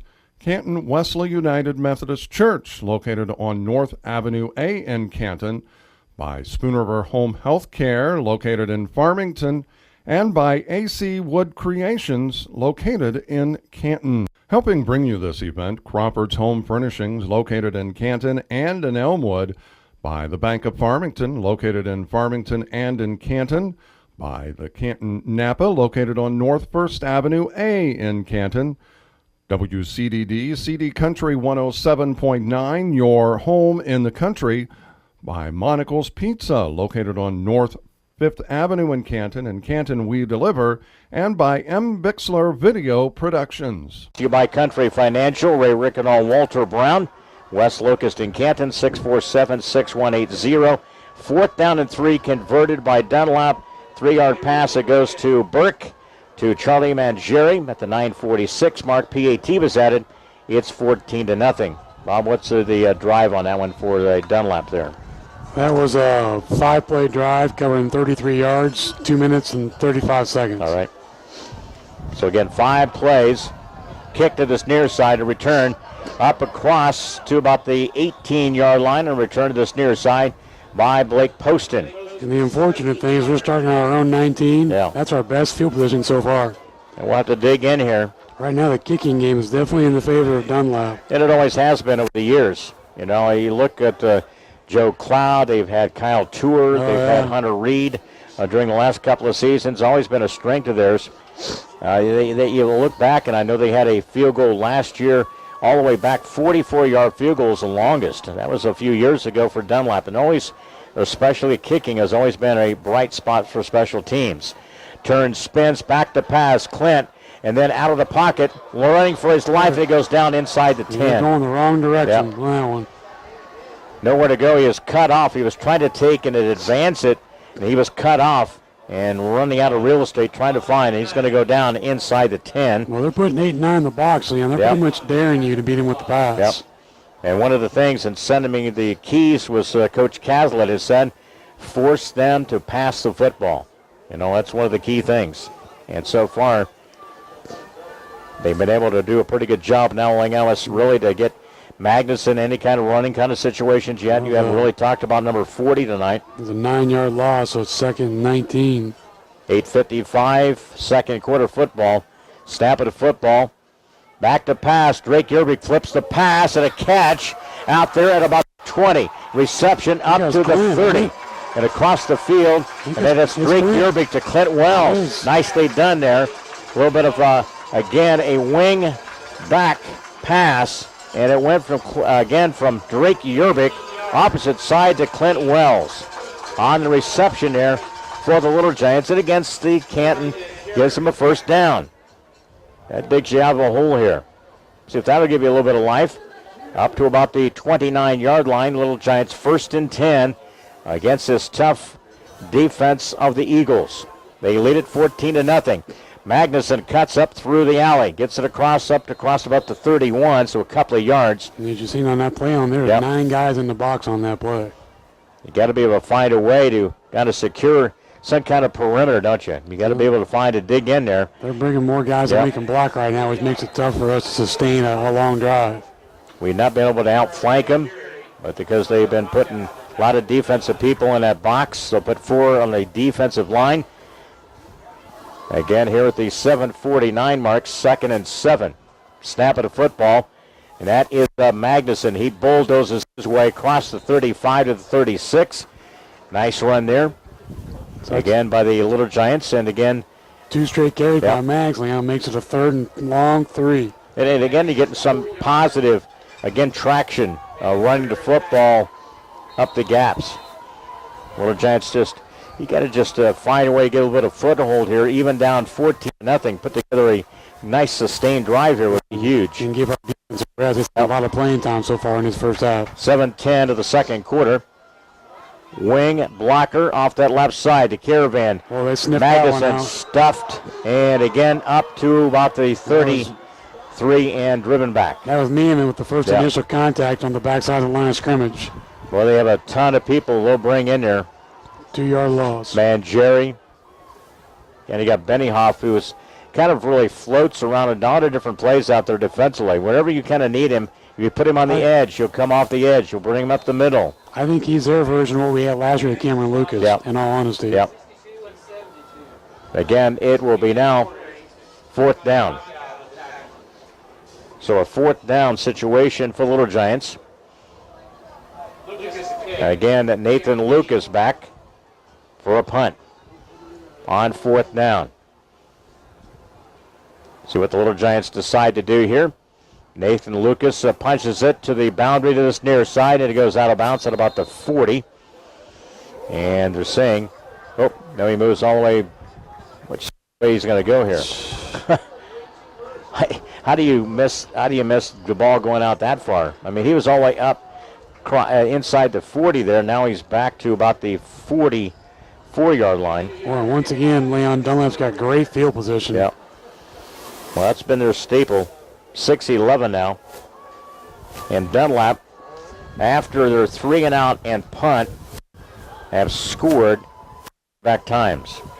They lead 15-0. They start with the football at the Dunlap 44-yard line. Clint Wells is in there on defense, Leon. All right. I saw him just come onto the field. Also, you got Zach Collier out there. Secondary is Caleb Miller.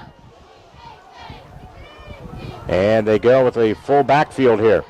Loads it up, Burke down, and goes a jump ball. Nice job. Collier came back, knocked it in and out of the hands of the intended receiver, the opposite side, because he made the grab and he punched it out. He saw the receiver turn and face the quarterback, and Zach did a good job following the receiver's eyes, disrupting that play. Nice job by him. They dropped 2 of their receivers back, Bobby, for blocking purposes. You see that? Yeah, I saw. They had a couple of blockers in the backfield there. And they tried to chuck the ball down the field. It goes incomplete. And again, now it's going to be 2nd and 10, 6:05 of the second quarter. Still in Dunlap territory, the shift on the D-line. Again, Clint had him too. Clint in the backfield there, turns, spins. All right, Zach Collier with a nice open field tackle. Good job up to about the 46. Give him 2. Yep, so a couple of yards in that run. And again, off. Again for the Little Giants. Eventually, you can see him shift to the line of scrimmage, Bob. You got Micah. Those guys trying to outguess what they're going to run. Trying to shoot the gap. Yep. And you can see them chop block. You see a couple of guys drop to the ground for the offensive line for Dunlap. Just trying to break that timing up lane and get a small opening for the running game to push through. 5:23, slot, receiver to the boundary to the near side. Single back. Burke back to pass. Throws it out here, and again it goes incomplete. Nice pressure. Intended for Guyton. Micah Barnhart and Nathan Lucas with the pressure on the quarterback. Did a good job here. Jake Halverson out here as one of the D-backs covering the boundary and the receiver to this near side. So it's going to force punt time for Dunlap. That's what you got to be able to do. You got to get a couple to find a 3-and-out, a punt coming up for Dunlap here at the 5:12 mark. We're in the second quarter. Again, Drake Yerbig back at about the 20 line. Now they bring an extra man on the line for punting purposes. Guyton gets a high booming punt. And again, ball bounces. It goes out of bounds at about the 30. Not a long punt either. So inside the 30 is where the Little Giants will have the possession. This will be our fourth possession of the first half of football. And a couple of possession. We've had 1, 2, again, 3 and out and punt situation tonight. This is our best starting field position so far. Need to find a way here, and that's been a key thing. Defense have been forcing them a couple now after giving up a couple of scores. He has to run some clock out land and get a touchdown late in this first half and go in down by 7, possibly 6. 5:04, maybe we can find magic here with a pass maybe to Nathan Lucas or a little trickery play here. They've got 8 in the box. Again, that is Magnuson. He turns it upfield. He gets it across the 35. Nice job there. Give him 6. On the pursuit, stoppage there by Kyle Black, linebacker. And so Magnuson gets a run, bringing the play back in. It is Drake Yerbig for the Little Giants. Nathan Lucas now as the tight end of this right side. And see who else is out there as well. We got a tight end and wing. Blocker, power play side to the left side this time. Ethan Magnuson bulldozes his way up to the 40, is right at the stick for a first down. He had to work for that one, didn't he? He did. Mags inside and a stop there defensively by Philip Eunice. He's a senior. So again, the Little Giants. Mags earns every yard he gets, doesn't he? A Little Giants. First down. The mid into territory for this action for 15.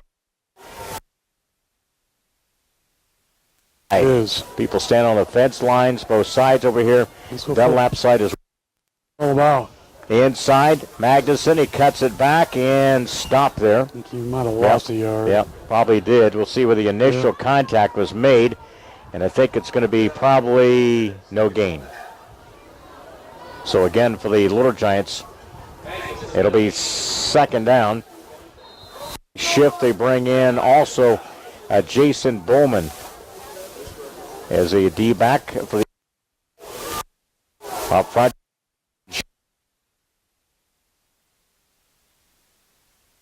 Again, the Little Giants again. Clint Wells, Ethan Magnuson in the backfield. Little play action out of the pocket. Wells fires it over the head of Drake Yerbig, and he was open at about the 45. Just overthrew him. A little bit too much zip there on the pass there by Clint Wells. And that's one. If there's one thing, when you talk about Clint Wells, is sometimes he just throws a little bit too hard. You got to have a little softer kind of toss to it. That was that throw to second base. Yep. That's what you saw there. And you've seen Jake Smith. He has that ability. He knows when to kind of really, touch, just that nice little touch out there. It would have been a huge play. It goes incomplete. Drake had all kinds of real estate to run, too. And we have blockers in front of him. So 3rd and 10 now, 3:20 mark. We're at the 40 of the Little Giants. They flare out Magnuson. He looks in the pocket, Clint Wells now throws it over the middle, and it's a catch. Unbelievable at the 35. That's a grab there by Drakey Urbick. Guyton tried to punch it out. 25. Completion. That was in all kind of a massive coverage there, Bob. We were very, very fortunate. Threw over one of the defenders and past one of our own guys. And then the completion, it gets to the Dunlap 35. So it goes. Clint Wells stood up, stepped up in that pocket there, Bobby. And that was when flared Magnuson out off the left side. So now with the 3:10 mark now, 1st and 10 from the Dunlap 30. Best field position tonight. Inside. Powers his way, turns it. Down about the 33. He reacts to the contact and drops that shoulder lane. He tries to run you over. And he can. This is one of these games that would be so advantageous, Bob, if we can get a score here and then battle it out in the second half with getting the football in the second half. That's key. You know, a lot of people don't like that deferring to the second half, but I'll tell you what. It's a good formula for us, isn't it? Dividends for us, absolutely. More coming up here, 2:33. Snap of the football. And they read that again midline. It goes to Magnuson, and he breaks a couple of tackles. He gets it to the 26. Nice little midline run off that left side that time between Clint and Magnuson. Just give him 6. So Little Giants still trying to dig in. 2:14 clock runs.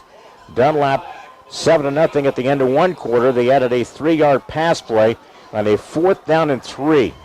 I like these 3rd and 1s and 2s for our offense. Eagles up 14-0.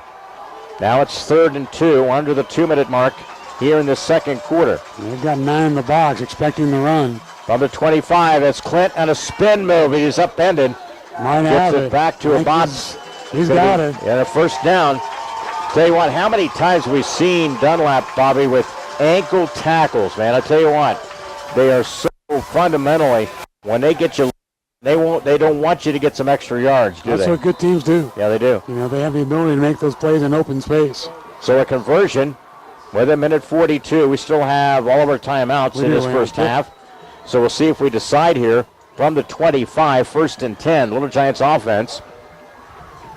Snap of the football. Magnuson carries the load. And he's going to be brought down. Mangieri with the stop to this near side. And Ryan Erickson in there too. Yep. So again, Mangieri, Erickson. Again, D lineman, linebacker. Minute 14. 2nd down the call for the Little Giants offense. From inside the 25. Dunlap with an advantage of 14-0. Little Giants trying to get on the board. And again, Magnuson cradles the ball, gets one by, and they make some excellent open field tackle. Got them credit. Shane O'Brien with the open field tackle. Timeout, Ken. Again, Little Giants stop the clock here with 52 seconds. I tell you why, one thing about them, that they are so fundamental in open field tackles, man. They do not let you get a lot of extra yards. That's been one of their big things throughout the years. They haven't allowed the big play. That's one of the reasons why they come into this week without a loss. 52 seconds left here before halftime. 30-second break. Back to Ron Fahnestock Field.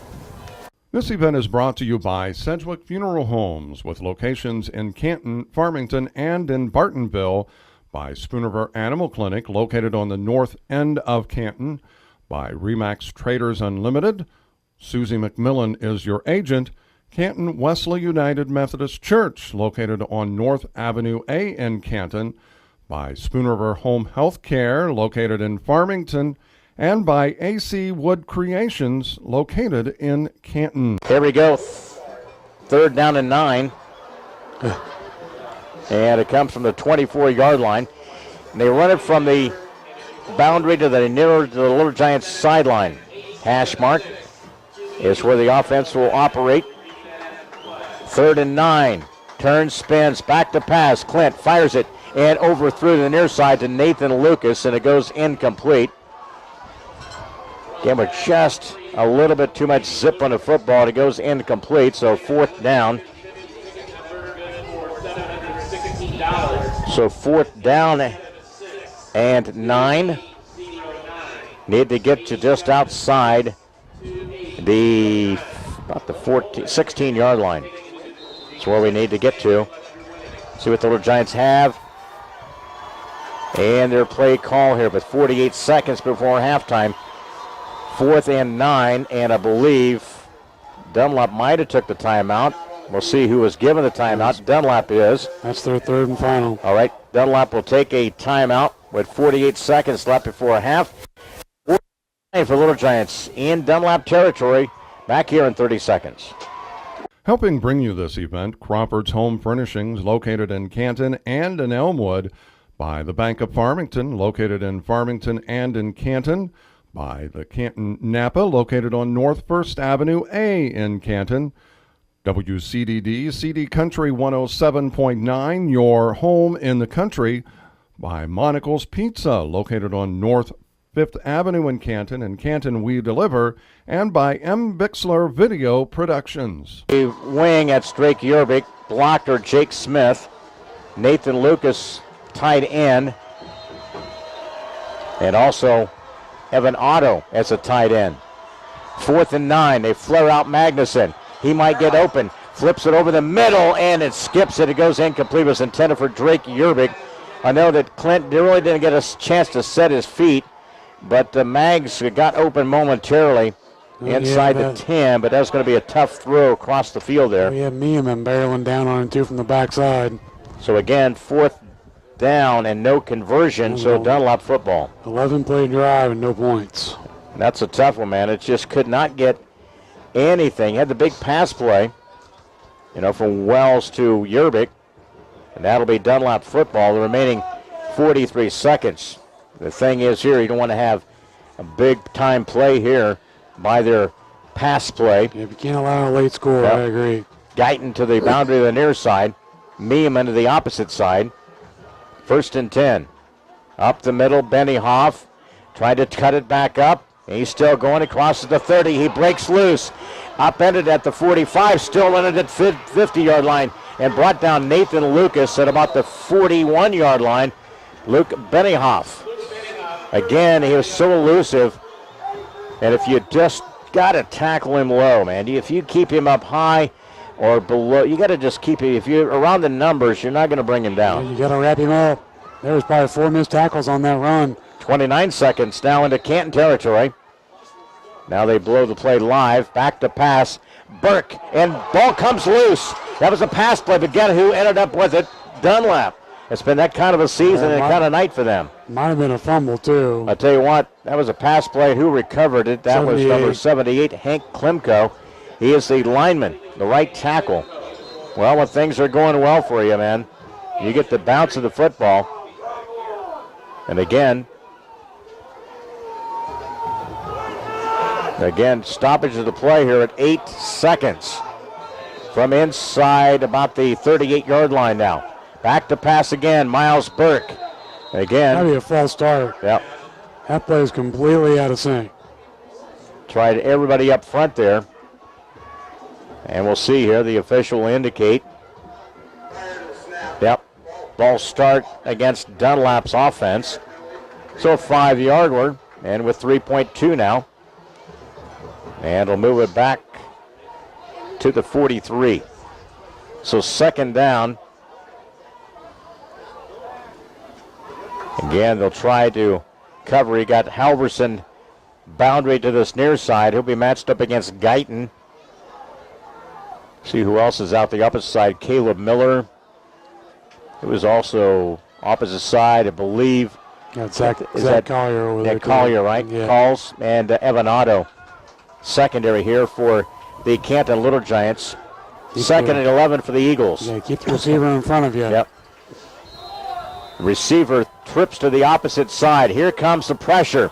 Again, they bring it. Quarterback heaves it down there. Got to knock it down. Somehow knock it down. He does. And again, Evan Otto. Nice play by Evan. Nice job. Got the hand up there and knocked it down. And time expires. And the Little Giants hang on not to give up any big-time play there. At the end of a half, it's Dunlap 14, the Little Giants 0. We've reached halftime, and it's brought to you throughout the season by Just Tees and Hair and Nail Salon. To schedule your appointment with the hair and nail professionals at Just Tees and 3 Little Giants Plaza, North Main in Canton. We get to our halftime show, including interview with the girls cross country coach, also the senior interviews and our stats.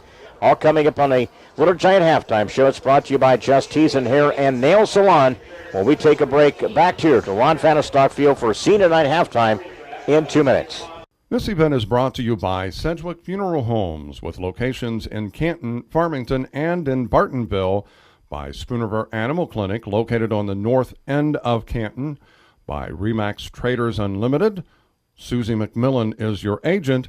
Canton Wesley United Methodist Church, located on North Avenue A in Canton, by Spoonerville Home Health Care, located in Farmington, and by AC Wood Creations, located in Canton. Helping bring you this event, Crawford's Home Furnishings, located in Canton and in Elmwood, by the Bank of Farmington, located in Farmington and in Canton, by the Canton Napa, located on North First Avenue A in Canton, WCDD, CD Country 107.9, your home in the country, by Monocle's Pizza, located on North 5th Avenue in Canton We Deliver, and by M. Bixler Video Productions. Helping bring you this event, Quality Roll-Off and Quality Disposal, located in Farmington, by Stereo Village on South 4th Avenue in Canton, by Lynn Lanes, located on East Lynn Street in Canton, by AM 1560 WBYS 93.7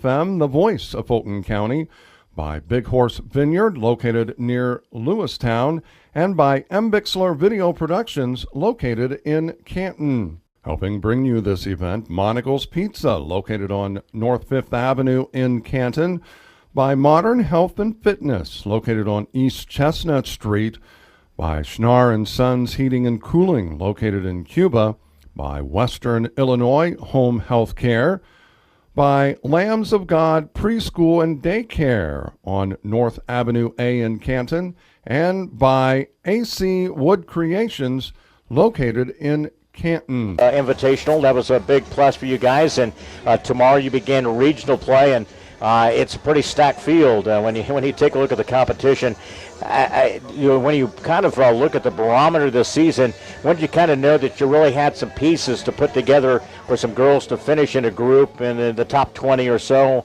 in a lot of the different fields there? It all kind of started this summer. I knew coming in that I had a nice junior high group, so I just watched the girls. I knew their times, and I'd watch the girls when we go out on distance runs in the summer. Even we'd all kind of work on just running as a pack, and that's really what we focused on in the season. And even the first race, our split between our first runner and our five runner was under a minute. So I kind of knew then that we had something special going. You had tomorrow's the 2A regional tomorrow, and lo and behold, who's stacked up against you? One of the top girls teams in your conference and in the state, Dunlap. And they're going to be a very formidable opponent tomorrow. But what do you think to the girls? What do you think tomorrow's going to take for you guys to be successful tomorrow? We've had success. We've beaten Peoria and Notre Dame in our invite. So I think it's going to be between us, Peoria, Notre Dame, and Dunlap. And Dunlap traditionally in the regional will run maybe one of their top girls, and then they'll sit the rest because they're kind of prepping up for state, of course. So I think, our girls, if we go at it, we have a shot of winning our regional. It's going to be between us, Peoria, Notre Dame, and Dunlap. When you take a look at this roster, I know Claire Wheelwright's getting a lot of attention. She's really blossomed as a freshman. Has that really surprised you, or has she really been one of the leaders who really works hard? I see her out here the last week or so really working times to get down her kind of her splits a little bit down there. I knew Claire was, she had success in the 100 cross country. She's always went to state. She's never been an all-stater, but I knew she's a very talented kid. She and a lot of my girls, they're on the dance team.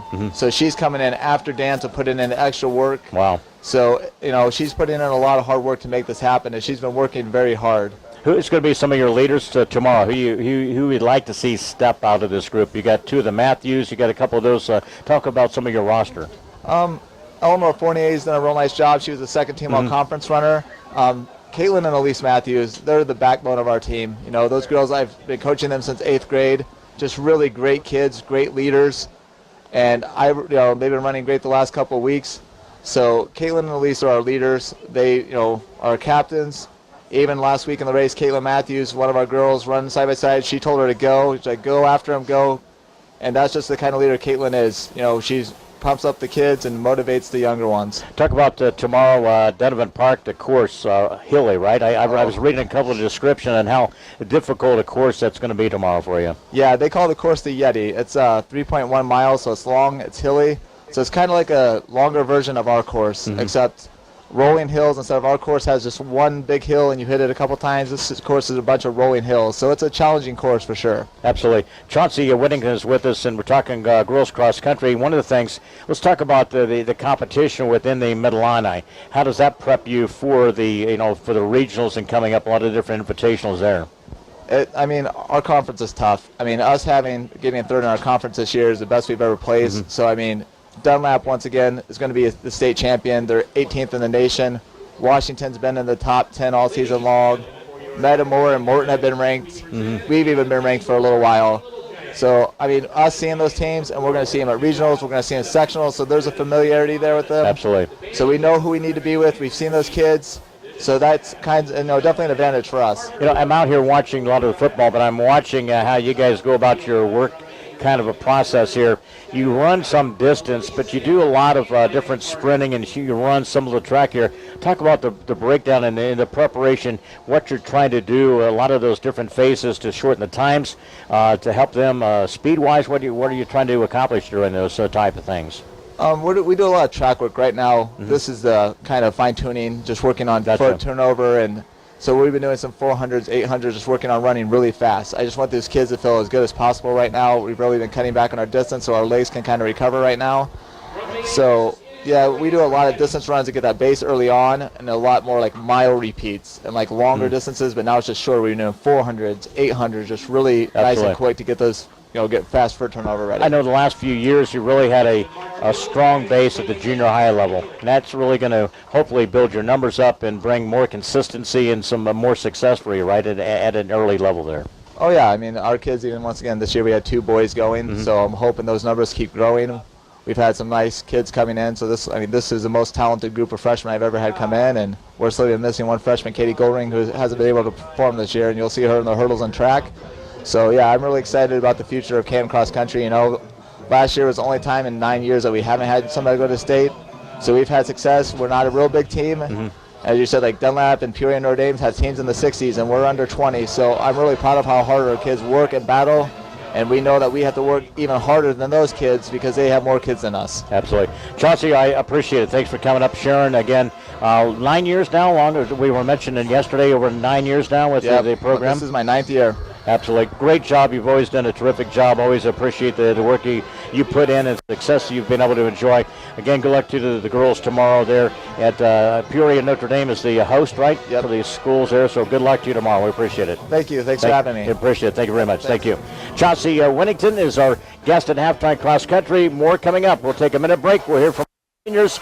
I'm brought to you by the Apeva State Bank. Little Giants trail here at halftime, 14-0. Back here in Helping bring you this event, Quality Roll-Off and Quality Disposal, located in Farmington, by Stereo Village on South 4th Avenue in Canton, by Lynn Lanes, located on East Lynn Street in Canton, by AM 1560 WBYS 93.7 FM, the voice of Fulton County, by Big Horse Vineyard, located near Lewistown, and by M. Bixler Video Productions, located in Canton. Helping bring you this event, Monocle's Pizza, located on North 5th Avenue in Canton, by Modern Health and Fitness, located on East Chestnut Street, by Schnar & Sons Heating and Cooling, located in Cuba, by Western Illinois Home Health Care, by Lambs of God Preschool and Daycare on North Avenue A in Canton,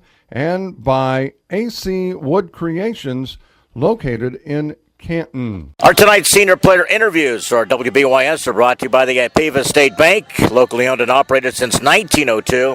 The Apeva State Bank, an equal housing lender, member FDIC. Our final week 9 in senior interviews features Jesse Theobald and Garrett Petty. First of all, guys, let's mention your parents' names. Jesse? Brandon and Janelle Theobald. All right. What about you, Garrett? Tom and Amanda Petty. Let's talk a little about for you, Jesse, two-sport player in regards to that. How's that been to balance it? I know your season's over in soccer, but talk about the improvements and things that you made as a player and as a team. It's pretty exciting to see this team progress throughout the year. I've been playing soccer my whole life, and I guess I'm committed first to that, and then I guess I just joined to be a kicker just to help out the Canton football team and just help our community and help the team out and make our school better. What's it been like the last few weeks? And I know your brother Spencer, of course, had a field goal. You kicked a field goal this last week, so it's the last couple of field goals that a Canton player has kicked in regards to that. What have you been working on? You do a lot of onside kicks. Very special teams, a very important part. I've been working on my different onside kicks. Just it's a different perspective of the game, so hopefully we can override the teams on that part and just trying to get some distance on the ball. Well, what's been the difference for you, the transition from soccer, football-wise? I mean, the kicking aspect of it, what's been the hardest kind of a thing to kind of transition to? I mean, the ball is kind of built differently, so it's a little different with the aerodynamics, but it's basically the same. You just hit the ball as hard as you can, focus on it. And all right. Gary, let's talk about you. You played JFL, right? Played JFL all the way through? Not all the way through. I played my 8th and 7th grade year. All right.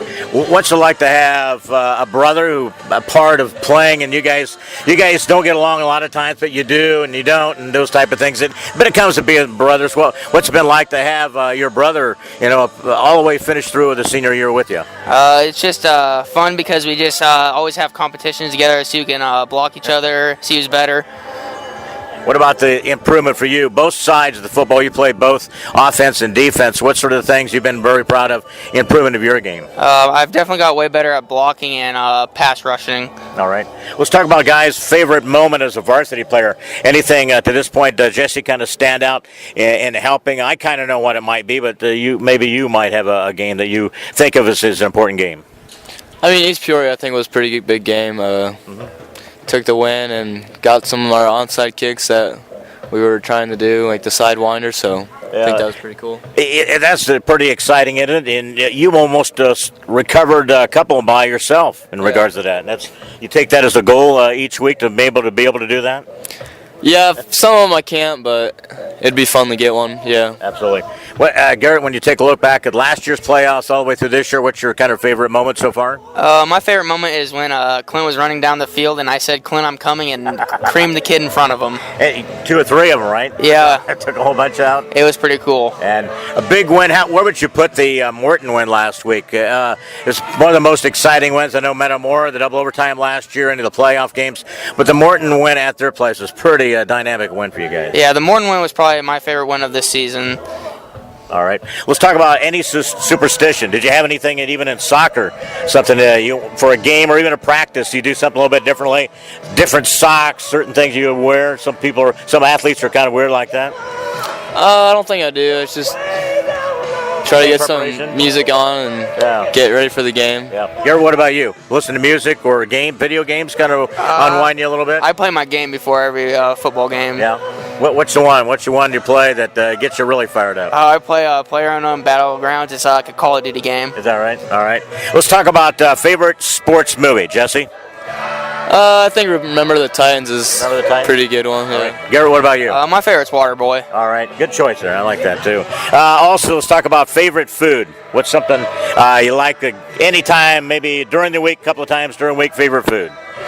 Probably fajitas or spaghetti. Yeah. All right. Favorite food, Garrett? I like pizza. Yeah. I could eat pizza all day. All right. Let's talk about somebody in your life, a parent, a coach, somebody who has a very big impact in your life, the direction you're going to be taking once you get graduated. I think a big one would be my dad. He's probably taught me everything I know and just has encouraged me throughout my life. So. All right. Garrett, what about you? Biggest impact? Probably our old coach, Coach Pearson. He really got us motivated to play, and every game he just got us pumped up and ready to go. All right. Let's talk about future plans after you graduate.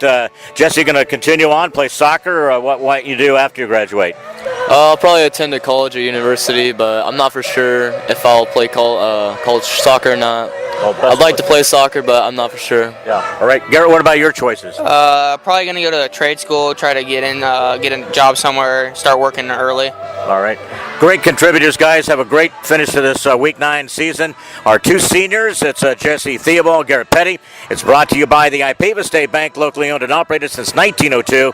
Ipava State Bank, an equal housing lender, member FDIC. More coming up in the second half of Week 9. This event is brought to you by Sedgwick Funeral Homes, with locations in Canton, Farmington, and in Bartonville, by Spooner Animal Clinic, located on the north end of Canton, by Remax Traders Unlimited.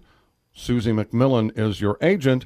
Canton Wesley United Methodist Church, located on North Avenue A in Canton, by Spoon River Home Health Care, located in Farmington, and by AC Wood Creations, located in Canton. Helping bring you this event, Crawford's Home Furnishings, located in Canton and in Elmwood, by the Bank of Farmington, located in Farmington and in Canton, by the Canton Napa, located on North First Avenue A in Canton. WCDD, CD Country 107.9, your home in the country, by Monocle's Pizza, located on North 5th Avenue in Canton. In Canton, we deliver, and by M. Bixler Video Productions. Scores were at halftime here. Marching band has concluded senior night activities, and the Little Giants trail in this one 14-0. Also, we always a big thank you to all those listening online, 1560wbys.com. Sean Yurkovich, again, listening in Arcola tonight, and we'll see you in December at Gateway. I know that Sean and their folks will be heading there for Team 31 and racing with Mark Anderson, and Mark's birthday is tomorrow from our race team, so I want to give them a shout out tonight as well. Bob will have some of the stats here. We'll get to that. Recap some of the scoring here in this first half. Our scoring drive recaps are brought to you by Ray Rickenow, Walter Brown, 647-6180. Both teams exchanged punts, 3 and out. First score of the night, Miles Burke hooked up Luke Benioff, 28-yard pass. Little Giants would punt, and that was the end of the quarter. They would get it back, 4th down and 3, converted by the Eagles. And again, a big pass play again, Miles Burke to Charlie Mangieri at the 9:46 mark. PAT was added, and they led it 14-0. Little Giants stalled out at about the 25-yard line on 4th down and 9. Could not convert. And again, the Little Giants survived at the end. A big pass play down, knocked down by Evan Otto, and inside the 5-yard line there as time ran out in the opening first half. Let's get you some updates, some scores. Just Tees and Hair and Nail Salon at 3 Little Giants Plaza, North Main in Canton. Vic's got some scores here. Half all in the middle line tonight. 42 Pekin, Limestone. It's Metamora 21, East Peoria nothing at half. And at halftime, Washington leads 26-14 at Morton. First final tonight in the Prairie Land. Farmington undefeated, back-to-back seasons. Congratulations to Toby Vallis. History making there for Farmington. 46-14. They win tonight at home against Lewistown. In the third, Havana 27, Abington Avon 7. In the third quarter, it's Scioto, West Prairie Bushnell 26, North Fulton 6. Again, North Fulton's in going into the night at 6-2. Fourth quarter, it is Elmwood Brimfield 2, Rush 20 in the fourth. A 2-game losing streak. Also in the third, Knoxville 60, Peoria Heights 14. The Lookout Knoxville, they've been on a steamroll. They won 5 in a row.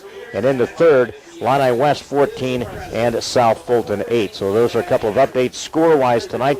They're brought to you by Just Tees and Hair and Nail Salon at 3 Little Giants Plaza, North Main in Canton. Up next, game stats are brought to you by White Oaks in Canton. Check out the Rib Night. That's tomorrow from 4 till 7 at White Oaks. To pre-order a half or a full rack of ribs by J&C Smokehouse, you can call 647-8372. Tell them you heard it's on WBYS and get 10% off. Bobby, let's take a look at the first half stats. What's kind of the highlights as we take a look at the first half numbers here? Again, a pretty much a balanced effort by Dunlap. We just haven't been able to get things going in a positive direction yet. Yeah, it's balanced by us, but they're outdoing us 2-1 as far as total yardage. For the Dunlap Eagles rushing, Luke Benioff, 11 carries, 82 yards. Miles Burke, 2 carries, 16 yards.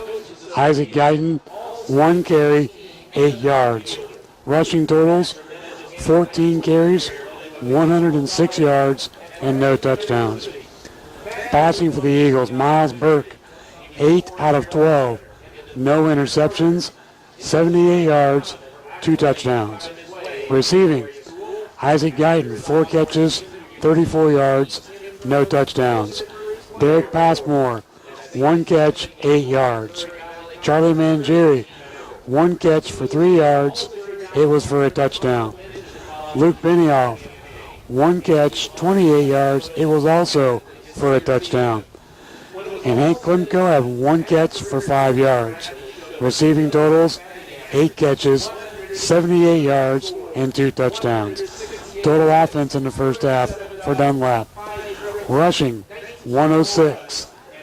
Passing, 78. To a total of 184.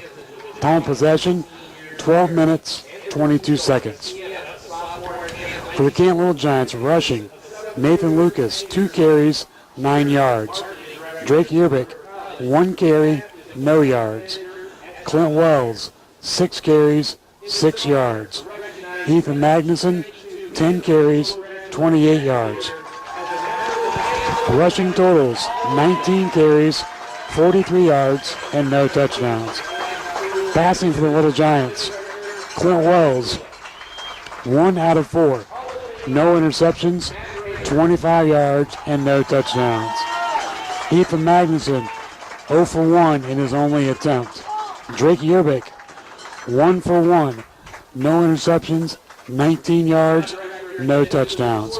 Passing totals, 2 out of 6 with no interceptions, 44 yards, and no touchdowns. Receiving, Clint Wells had 1 catch for 19 yards. And Drake Yerbick, 1 catch for 25. Receiving totals, 2 catches, 44 yards.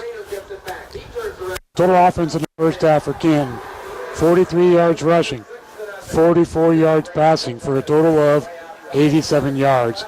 Time of possession, 11 minutes, 38 seconds. And that's halftime stats throughout the year, and they're brought to you by White Oaks in Canton. It's Rib Night Saturday evening from 4 till 7. That's tomorrow night at White Oaks. To pre-order a half or a full rack of ribs by J&C Smokehouse, call 647-8372 and tell them you heard it on WBYS and get 10% off. They're showing a video of Matt Rader, high school class of 1992, being honored at halftime. He was our pregame interview. He's the newest addition to the Little Giants Athletic Hall of Fame for 2017. More coming up. We'll get second half football going. Dunlap leads the Canton Little Giants 14-0. Back with the second half in 1 minute. Helping bring you this event, Quality Roll-Off and Quality Disposal, located in Farmington, by Stereo Village on South 4th Avenue in Canton, by Lynn Lanes, located on East Lynn Street in Canton, by AM 1560 WBYS 93.7 FM, the voice of Fulton County, by Big Horse Vineyard, located near Lewistown, and by M. Bixler Video Productions, located in Canton. Helping bring you this event, Monocle's Pizza, located on North 5th Avenue in Canton, by Modern Health and Fitness, located on East Chestnut Street, by Schnar & Sons Heating and Cooling, located in Cuba, by Western Illinois Home Health Care, by Lambs of God Preschool and Daycare on North Avenue A in Canton, and by AC Wood Creations, located in Canton. In the return by the Little Giants, and that is Blake Poston, as we get into our second half of football here from Ron Fahnestock Field. Bob Wagner, Leon Groover, and our call here tonight here on the voice of Fulton County, WBYS AM 1560 and 93.7 FM. Good to have you along as a lot of the activities going on here tonight. And again, let's just pot that down there. I think we got a little. And again here from the Little Giants, Clint Wells will have the football as the QB. Again from the inside the 10 is where the Little Giants will have the football. Work it back near the end zone here at Ron Fahnestock Field. Again, they'll work it from the east end zone here. They run it across the 10 for a first carry there by the Little Giants. It's Clint Wells. Clint Wells, of course, when you take a look at a lot of things, his accomplishments as a senior, led the team last year to the semifinals. This year, he's had 114 carries for 15 touchdowns. Also in passing, 4 touchdowns. Again, Clint Wells as the senior QB. They will work again the wing. That is Drake Yerbik and also Jake Smith. And they run it off this left side. The keeper there, Clint Wells, spins, turns, and he's down at about the 15 on a run there. Sold that handoff, didn't he? Yep. Again, they had that midline and try to put together a nice little drive here, the start of this third quarter. Drake Yerbik from the near sideline brings the play in, and a 14-0 Dunlap advantage. Got to get the first down here and sustain this drive. Yep.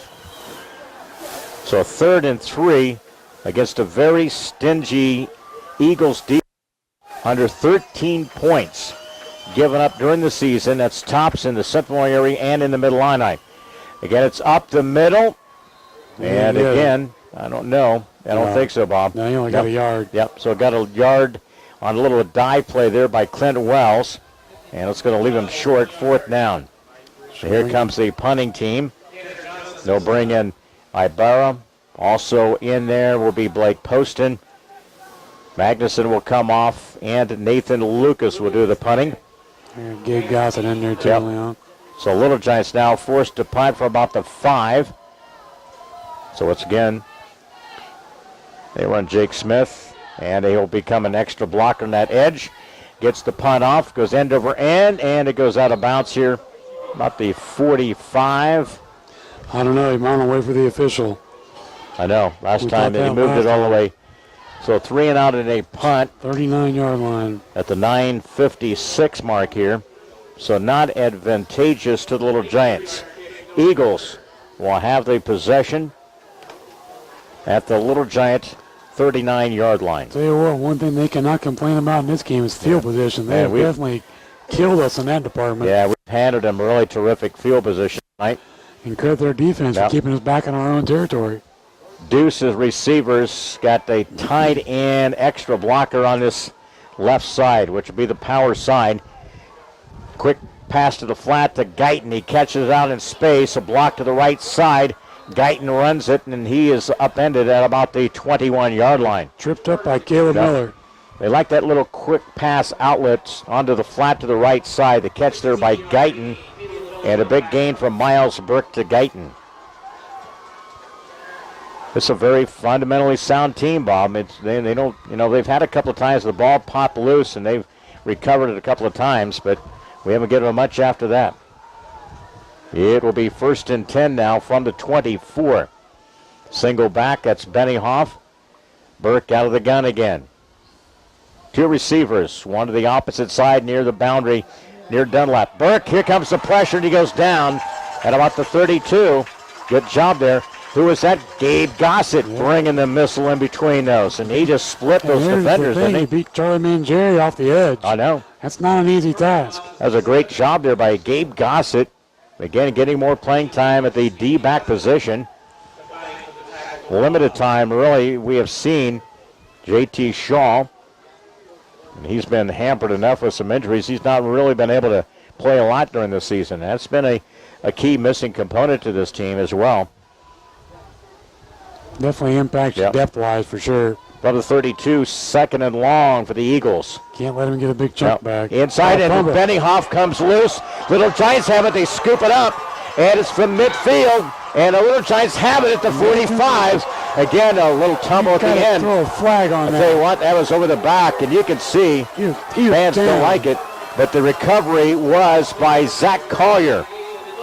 Or Nathan Lucas, excuse me, I saw Zach Collier out there block. But again, Nathan Lucas recovered the fumble.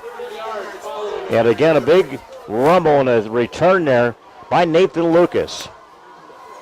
So a fumble recovered by the Little Giants. You always need those part in the game where you get the bounce. And this time the Little Giants come up with a big one now in Eagles territory, 44. Have it a football. That's a run. Goes to the 40. Here by Clint Wells. This is the part of the game. It's your O-line has got to start to show significant turn. You've given yourself the opportunity, Liam, by creating the first turnover in the game. You have to capitalize on to get points off that turnover. So a fumble came loose. Nathan Lucas scooped it up, rambled about 30 yards into Dunlap territory. On the exchange here, you got Nathan Lucas. And again, run right into the smack of that pile. Yeah, they nowhere to go. Out. There's a penalty marker down there right by Little Giant. Yeah, it's a good chance it could be a hold. You got Nathan Lucas, and also into this near side here, you had Evan Otto as blockers got knocked to the turf. And that was Mangieri with the tackle.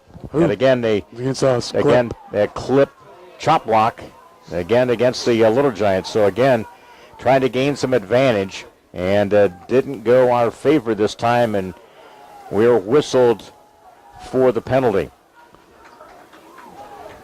I thought that was going to be, now they'll indicate it here. And a personal foul against the Little Giants. We got, what's the player on the opposite side over there? Trying to see, it's Nathan Lucas. 15-yard, he's a little gimpy right now. Yeah, you can see, bothered by his leg. And it goes all the way back to Little Giants' 43-yard line. So second down and long for this Little Giants offense now. Not what you want to have happen. Big 15-yarder against the Little Giants offense. Back to pass. Clint from the pocket throws it. Catch there by Drake Yerbick. The ball was loose. The ball was down. The ball was down. And it's back to about the 57-yard line. The completion to Drake Yerbick. Trying to get Drake involved. A little bit of a underneath pattern at passing route.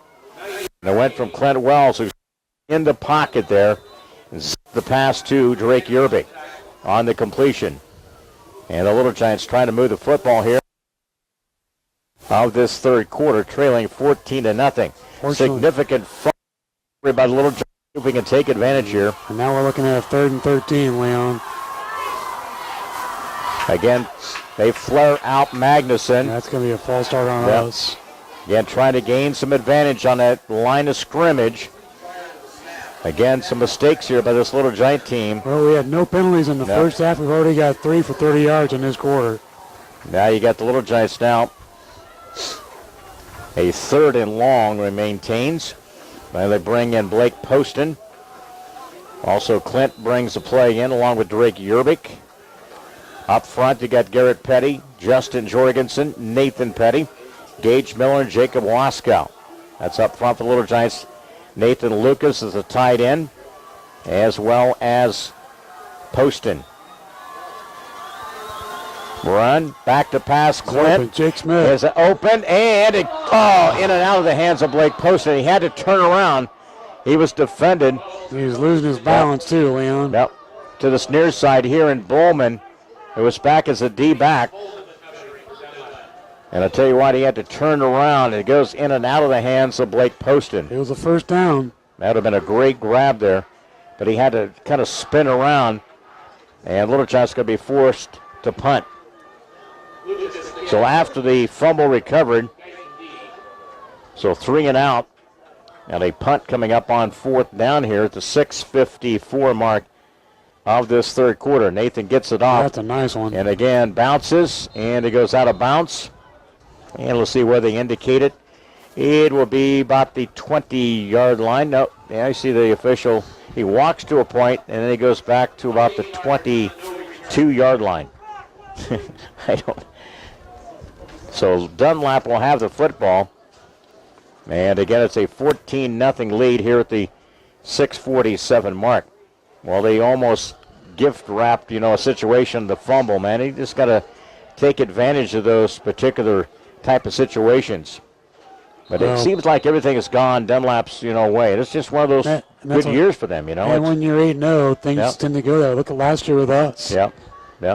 They had, we had 2 balls pop loose early, and then this one we recovered. Here's Dunlap at 1st and 10 from the 23, Eagles territory. Blocking back, single back. Out of the gun will be Burke.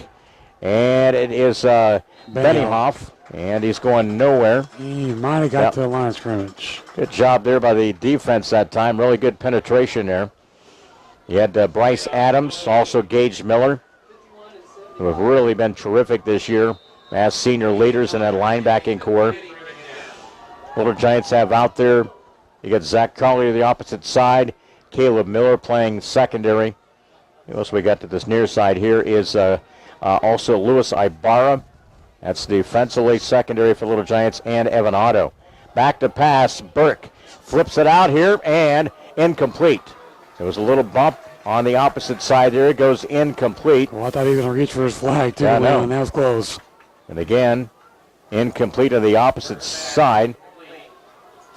And again, 6:07 and incomplete. It goes on a pass intended for Benioff.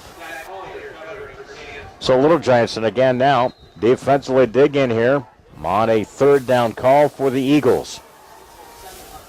Still remains to the 23-yard line. Now, if you get them to a punt here, just thinking a little bit ahead of time, maybe you will get a missed punt here by Guyton, and maybe it'll be our favor for a field position. Yeah, his first punt wasn't that good. No. Again, out of the gun again. Burke back to pass. Here comes the blind side, and he's going to go down. Back to about the 15. Micah Barnhart. Yeah, Barnhart, Micah, the sophomore, steps in there. Gabe Gossett, 2 or 3 guys. Nice job of the big guy. Micah Barnhart, the 6'4 sophomore. It'll force them into a punting situation. That's what you got to do. You keep asking your defense to step up. They have this season. So at the 5:35 mark here, third quarter. There's Guyton to punt off the side of his foot. Ball bounces. It rolls favorably. Let it go. Inside the 45. So Little Giants will have it at the 44-yard line. So Little Giants, third possession of this second half. And still nothing to show for that. Little Giants for 3 and out and a punt at the 9:56 mark. Then a fumble recovered by Nathan Lucas. Returned into Dunlap territory, forced to go 3 and out and a punt at the 6:54 mark. And then here at 5:35. Another 3 and out and punt for Dunlap, and the Little Giants possession here. 1st and 10 from the 44 of the Little Giants. Left to right. So we're going to put 5:17 on the clock. Yeah, I think that's what I heard him say. That's good. He kept running when it wasn't supposed to. Coming up, our post game. Stick around for that here on this Week 9. It's brought to you by Monticle's Pizza, the perfect post game stop at 135 North 5th Avenue in Canton. Clock here at 5:17, 1st and 10. Inside that midline, that's a dive. Nice run there by Little Giants. Gets it up to about the 49. And they pick the teammate up. And slow to get up is Clint Wells. The senior. Had a lot of contact in this game, hasn't he? Yep. The Little Giants will sub. Jake Smith runs to the boundary here. And he gets the play. He'll bring it back in. He'll be the blocker with 4:50, trailing 14-0. You got those Astros winning, Leon, 3-0 in the 7th. Is that right? Yeah. They're trying to stay alive. Yeah, thank you, Los Angeles, for taking care of the Cubs. Inside spin. Clint turns. Nice little dive play off the left side. Gets an extra couple of yards. Good blocking up front there. You had Nathan Petty, Gage Miller, trying to get a little bit of a crease to run through a tough defense of the Eagles. So a run there by the Little Giants now. Gain of 2. So it's 3rd and 5 from inside Dunlap territory from the 49. Play clock is at 19. Yeah, first down's huge. You know, we talked about that with Cody in the pregame, didn't we? We stressed how much time we had to keep moving the chains. And our defense has been out there quite a bit. On to the 4-minute mark here, third quarter. 3rd and 4. Clint sprints out to this near side. Being chased, flips the pass, and it goes in and out of the hands of Evan Otto. It would have been enough. He'd have made the catch. It goes incomplete. It'll be 4th down. So it's again for the Little Giants now. Choice time. What do you do from Dunlap's 49? I think your defense is playing well with it. I think you go for it, in my eyes. Yep. So 4th down and 4. We may see a timeout, something up here. Nathan Lucas back to punt. Again, it's a 14-0 game, 3:48 of the third. Well, you got Clint Wells out there too, so be careful. We'll see here. Mason Lucas back to pass again for punt. Gets a booming one. That's a nice big one. Guyton goes back. He touches it. He touches it at the 5, and it goes out of bounds at about the 7. It's a big mistake right there. Guyton with a couple of yard return. So a big 45-yard punt there by the Little Giants. Nathan Lucas. Big punt puts them deep in their own territory. So Dunlap possession. 1st and 10 from the 8-yard line. But you're very fearful of their vertical attack. The ability with Benny can swing him out as a receiver. They do a lot of different options. Miles Burke growing as a junior QB for this undefeated Dunlap team.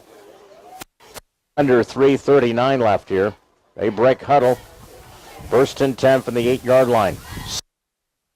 Trips to the opposite for Guyton. And he catches, gets a run. Guyton turns, and he's not going to get away. That's what happens when you run. Back to about the 5, Bob. When you go east and west, that's what can happen right there. And the Little Giants did a good job stringing it out, forcing them. Again, no positive yards, so a couple of yards negative that time. Give them a loss of 3. Yeah. Ball's at their own 5-yard line, 2nd and 13. I like 2nd and 13, maybe the pocket here, or turnover or interception, something here. I see Mike get out the line. He's going to get pressure on the quarterback again, get a safety out of this thing. So 2nd and 14 now. If they drop back and pass, it's definitely an option. Inside, Benny Hoff powers his way through. Line of scrimmage. He breaks it at the 20. Sideline to the 40. Midfield. Benny Hoff is still running past Ibarra. It's 95 yards, Leon. And again, Benny Hoff breaks from the line of scrimmage. And a 95-yard run for 6 points. Benny Hoff, as we mentioned, Bob, how many times did I tell you? And again, he broke from the line of scrimmage, and again, he outrun Ibarra at about the 30. And again, on a 2nd and 14, Benny Hoff, 95-yard run. And again, it's Dunlap 20-0 with the advantage. And a PAT is coming up out of the hold of Miles Burke. And it's got a chance for Jack Iaruli. Iaruli for the PAT. He's 2 for 2 on the night. And the placement is down, and the boot is good through the upright. So PAT is added. Again, you had them back in their own end zone area on a 2nd and long, and they split off a 95-yard run by Benny Hoff, and it's now Dunlap 21 and the Little Giants 0. Third quarter when we return with 2:41 remaining, back in 30 seconds.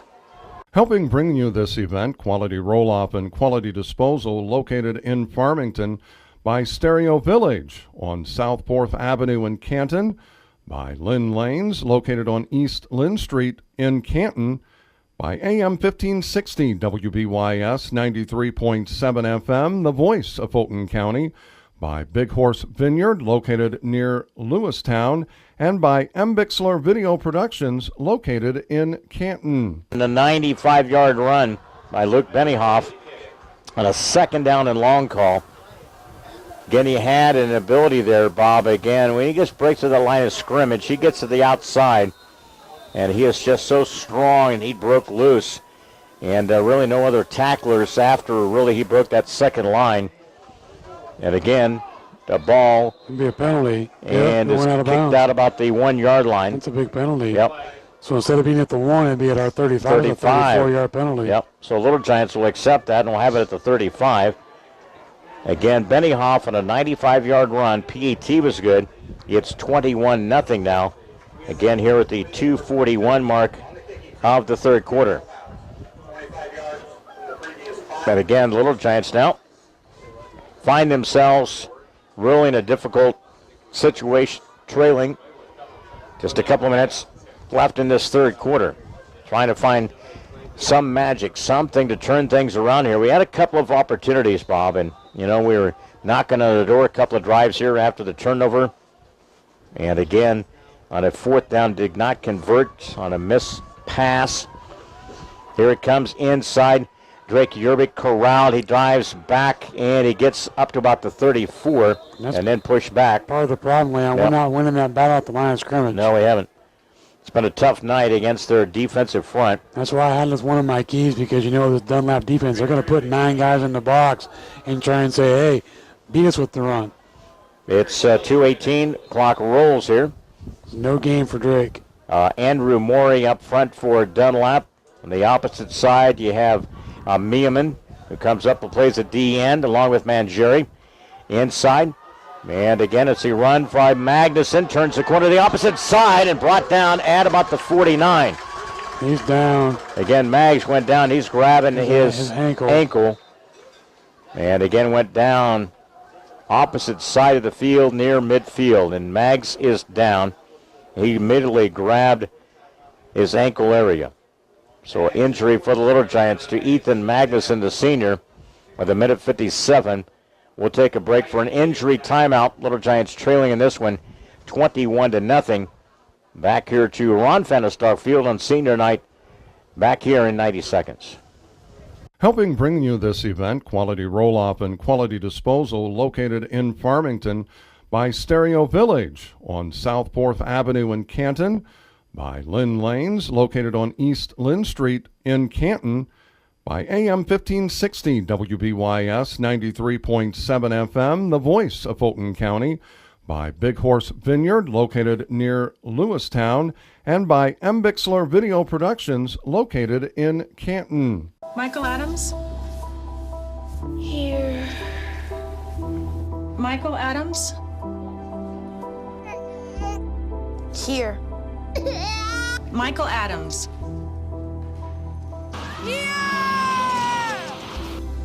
Michael Adams. Students who miss 18 days of school in any grade risk falling behind and not graduating.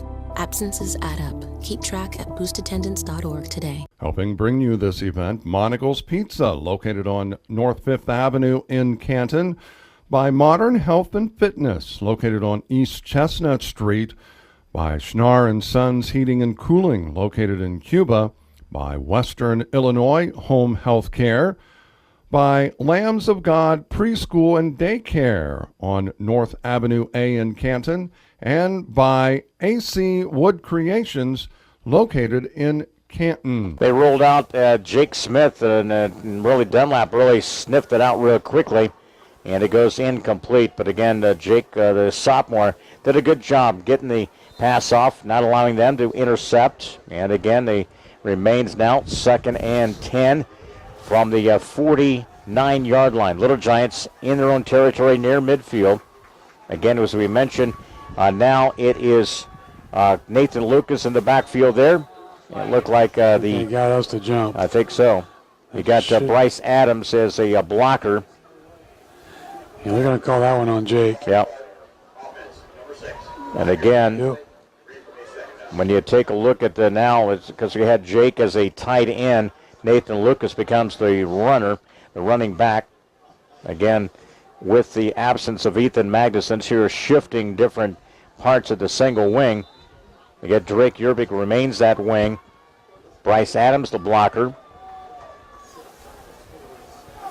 And you got Clint and Nathan Lucas in the backfield, the opposite side. It is Jake Smith. Snap of the football, back to pass. Clint flips it out here. He got it open and in and out of the hands. Just led him a little bit too much to the boundary to the other side here, and it goes incomplete. Had a lot of near misses, haven't we? Drake Yerbick.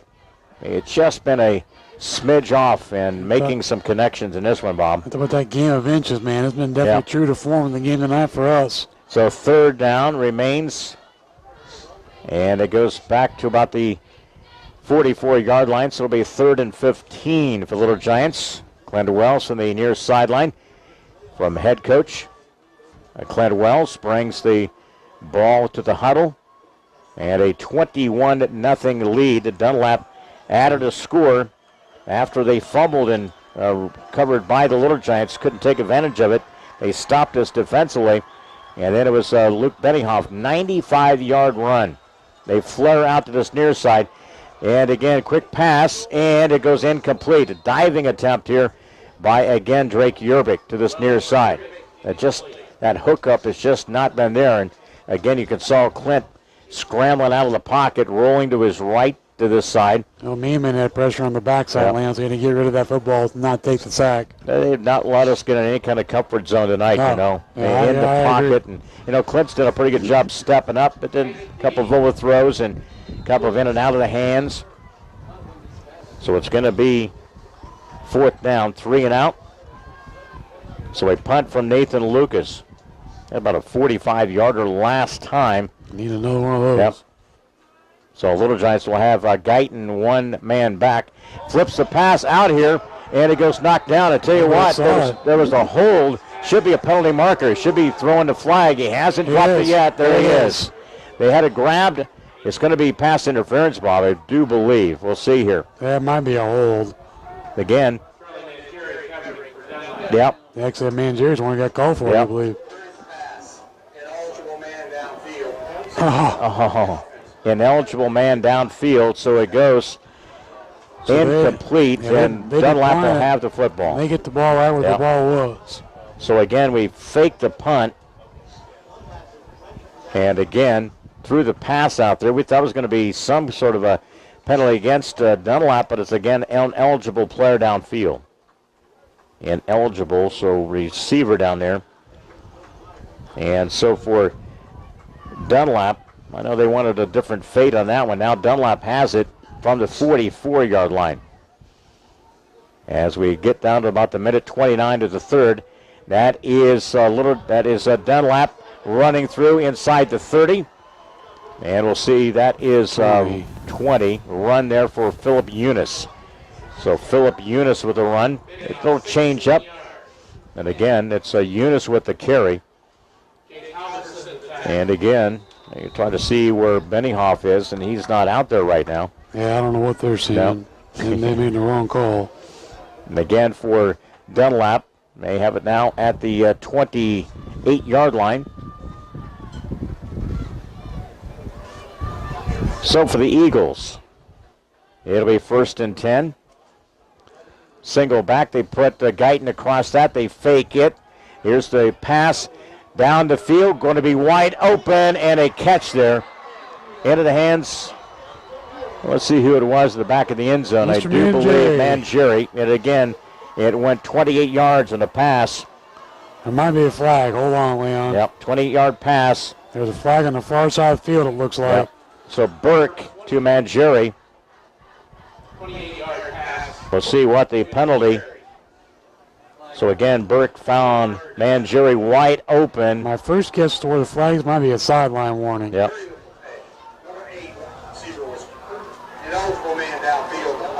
Ooh. Another ineligible player down the field. He went out of bounds. Yeah, that's what it was. Yeah. So he can take away their score. So negate the 20-yard pass, 28-yard pass, and they had that's back-to-back. How many times we go through a game, Bob? We don't see that very often, but both teams have ineligible player down the field. And because he went out and then he can't come back in, he can't be the first person. Touch the ball, yep. So it goes incomplete. And it remains, again here from Little Giant territory.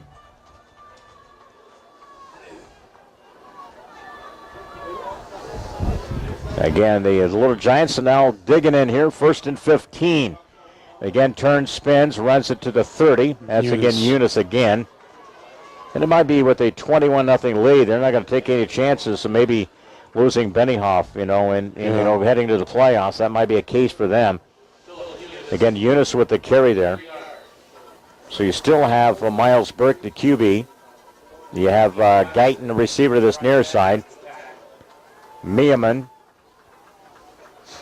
And to the opposite side, it is Passmore.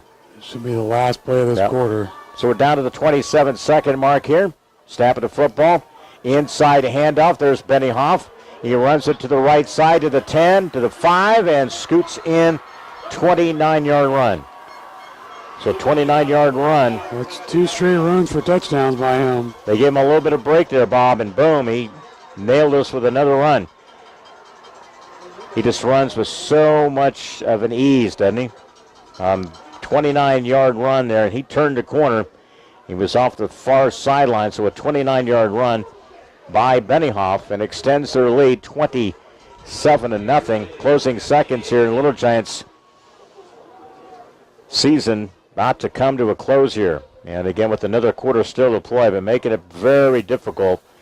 Again, the PAT is up, and it is good. So they add another 6 in the PAT as we head to the final seconds here of the third quarter. It's Dunlap 28, Little Giants 0. We'll kick it off on senior night, week 9, back in 30 seconds. Helping bring you this event, Monocle's Pizza, located on North 5th Avenue in Canton, by Modern Health and Fitness, located on East Chestnut Street, by Schnar & Sons Heating and Cooling, located in Cuba, by Western Illinois Home Health Care, by Lambs of God Preschool and Daycare on North Avenue A in Canton, and by AC Wood Creations, located in Canton. Running touchdown, 22nd of the season for Benioff. He's picked up also another one receiving-wise tonight, so he's got 2 rushing, also 1 for the passing end of it. That was a 29-yarder. PAT was added. They lead it 28-0 here. As the tail end of the third. He's got 2 carries in this quarter, Leon, for 124 yards and 2 touchdowns. You don't think it was a big smart move by them to convert him to a running back? Yeah. Inside, and that's going to be Drake Yerbick. Keeps it, turns, spins, and he's decked at about the 16-yard on the return there. They give you nowhere to go. No, they don't. Very fundamentally sound football team. Again, we haven't seen. Looks like it's our own 18-yard line. Once again. Trying to look down here, Bob, if Ethan Magnuson remains on the bench. He is. Yep, but that ankle, that was a tough blow for the Little Giants. Closing 11 seconds here. They break huddle. Drake Yerbick to the wing. See who else we got out there now. Now we got, again, Jake Smith as the blocker.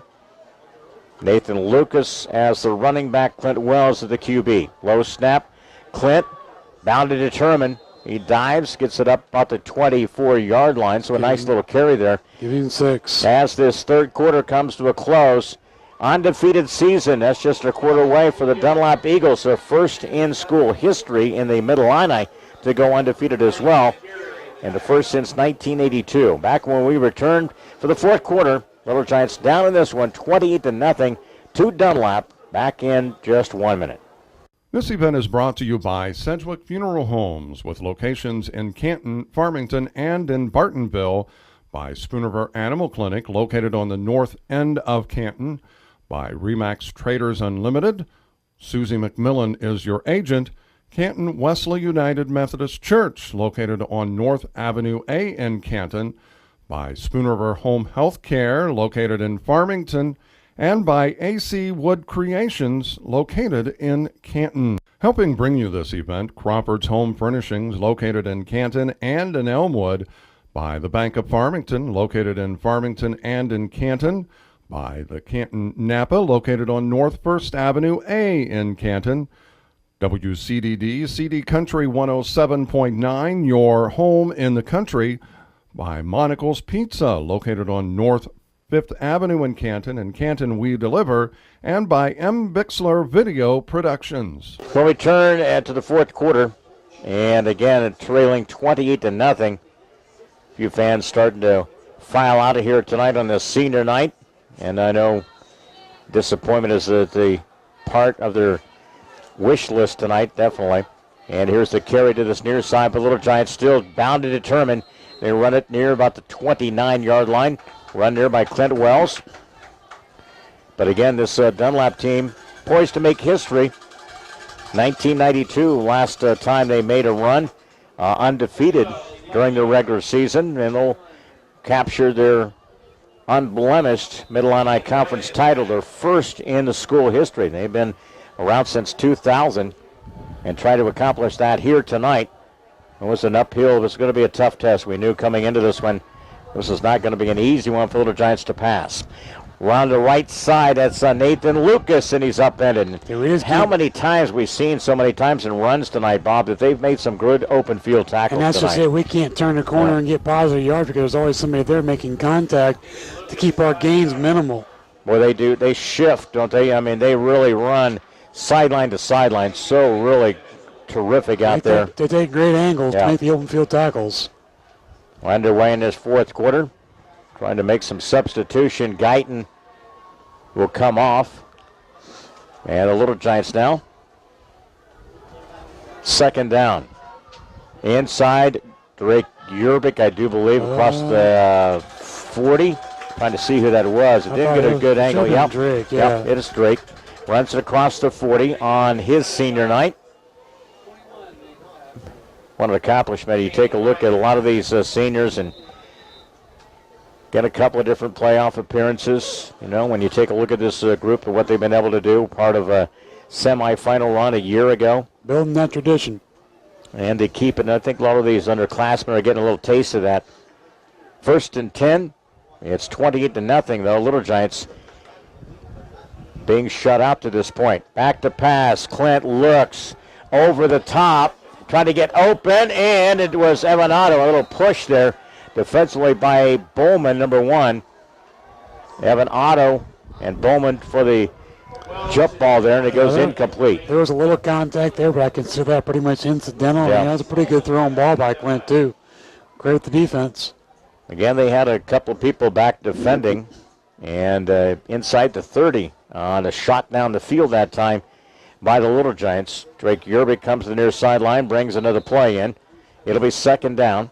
I see your buddy old Steve Shank down there on the sideline. Yeah. And we want to see Shelby Burgitts. Again, he's at Sunset Rehabilitation and Center. And again, he's recovering. And quickly get back to the sidelines and out here, buddy. We miss you.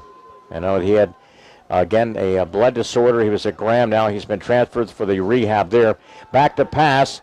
And Drake Yerbick finds it. It's picked off. Picked off by Benny Hoff. Picked off about the 48-yard line and down at the 40. So again, Benny Hoff, who just kind of roams, he's got his own little office out there. And interception had picked off by Benny Hoff. No method to his madness, that's for sure. He is given the reins of really playing about anywhere he wants on the field, and he's kind of dissected us tonight. Benny Hoff for the interception. And the Little Giants, again, as we move for a couple of minutes now into this fourth quarter, knew with the 5 wins, not going to have enough points you needed to knock Dunlap, again, out of the undefeated to make that happen. Burke fires it down the field. Meeman, and it was contact, but it goes incomplete. They're going, ain't they? Yep. And you're up 4 scores, less than 10 minutes left. And again, it goes incomplete, taking a shot down the field here. We have, again, Meeman. Unnecessary shot in my eyes. Yep. What do I know? You know, back there was Halverson, Jake. Yep.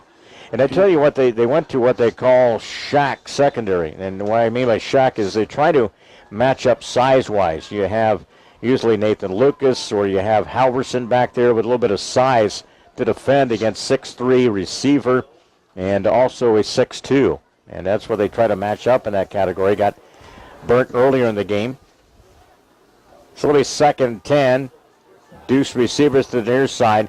Handoff, it goes up the middle to the 30.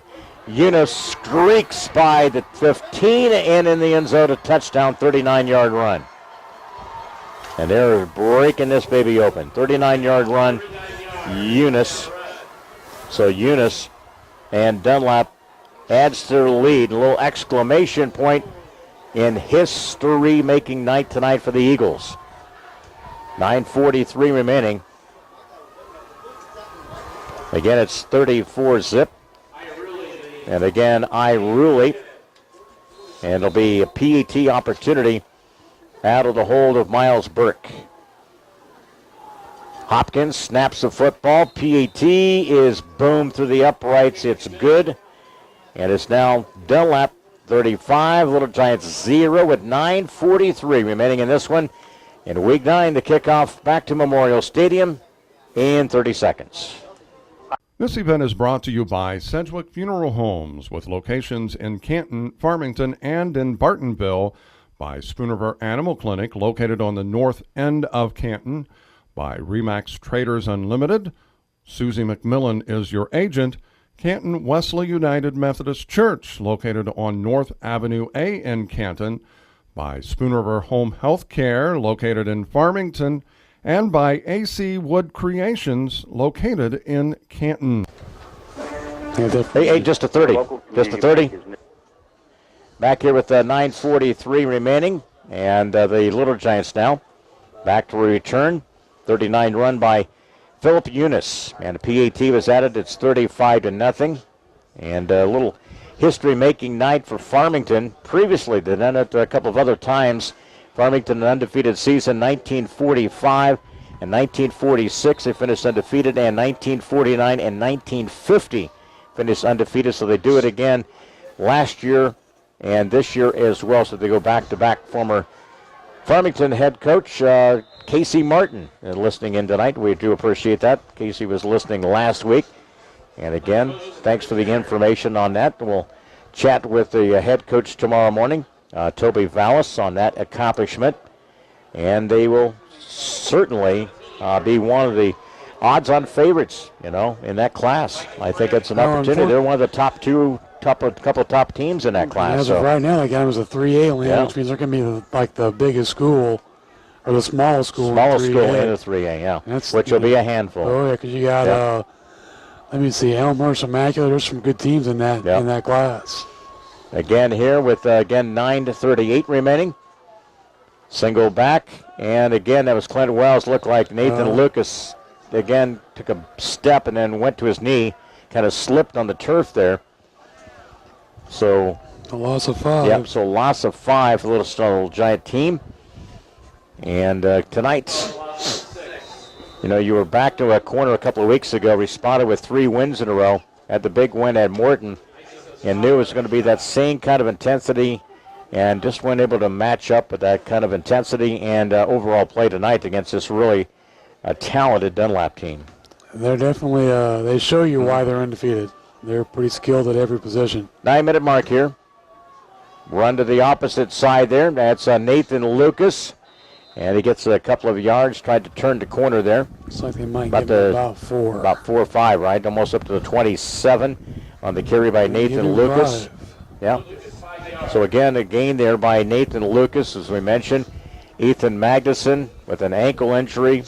He still remains on the sideline bench here. That was a tough blow for this Little Giant team. Yeah.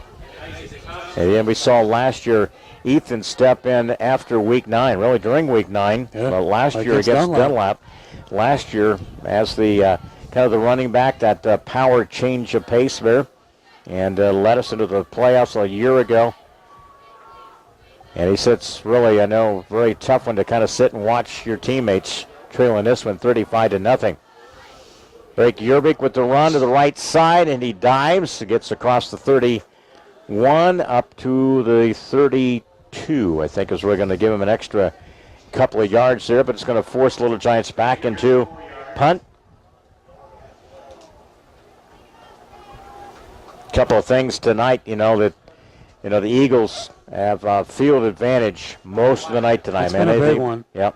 And they've won the battle at the line of scrimmage, too. And then they broke off some big-time plays, a 95-yard run. They've had a couple of those, so they've had a lot of different ways to score in this game here tonight. Haven't been able to contain their skill kids. 7:27. Nathan Lucas, and they block the punt. They block it, and Eagles come up with it. And on the turf there, that's Zach Sterneman recovers. So a block punt adds to this tough senior night. So a block punt by Dunlap gets them the football at about the 16, where they're going to put it, 18-yard line, 17. About the 17-yard line. So Dunlap recovers. It'll be first and goal at the 17 for the Eagles. And they're not going to stop scoring, man. It's 35-0. 2-by-2, single back. Out of the gun for the Dunlap.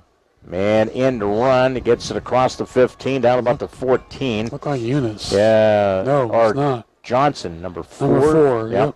So Jake Johnson, number 4, with the run. Looking out there. It's tough to see once in a while if you don't get the proper angle and lighting out there. Well, I know Eunice is in the backfield, too. So. Yeah. So clock runs here, 6:53. I know this is a team that was bound to determine, had a lot of confidence coming in. And with it 14-0, we had a couple of different shots in that third quarter, Bob, and just weren't able to respond. And we're finding out. And you see, it's been a tough night when you have Jesse Theobald standing idle back here at about the 45-yard line, Bobby. That's the kind of night, when he's not out there being a part of what we're doing, it's not a good night. He's only kicked the ball one time. Yeah. You take a weapon like that, that's a tough one. He kicked for opening kickoff, and that's the only time I've seen him kick so far. 6:15. And kudos to him. He was in soccer this year and really is helping turn that program around and trying to get the numbers up and some wins there. So, again, he splits time there and learning a lot of different onside kicks, and he's done a really terrific job with this football team. He's developed vastly throughout the season.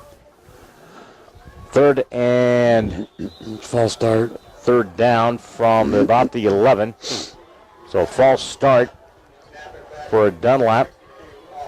So it's again against the offense of the Eagles. We'll talk Coaches Roundtable tomorrow morning at 9:05. And again, we'll have breakfast conversation from Hy-Vee tomorrow morning right here on WBYS. It'll be our final one of the regular season. And who's that from? Who else? The man is just, such a hard-working guy, and he's having a few cocktails tonight. So we always appreciate Gary being a part of our broadcast team, and the rest of the family. Gary's up here celebrating in the opposite box up here. Everybody order online and fill his truck out. Again. Micah Barnes, is that Petty? Yeah. That's Petty with the ball. Yeah. Running off the far sideline with it. Trying to run at the sideline to the 5, and we'll see here.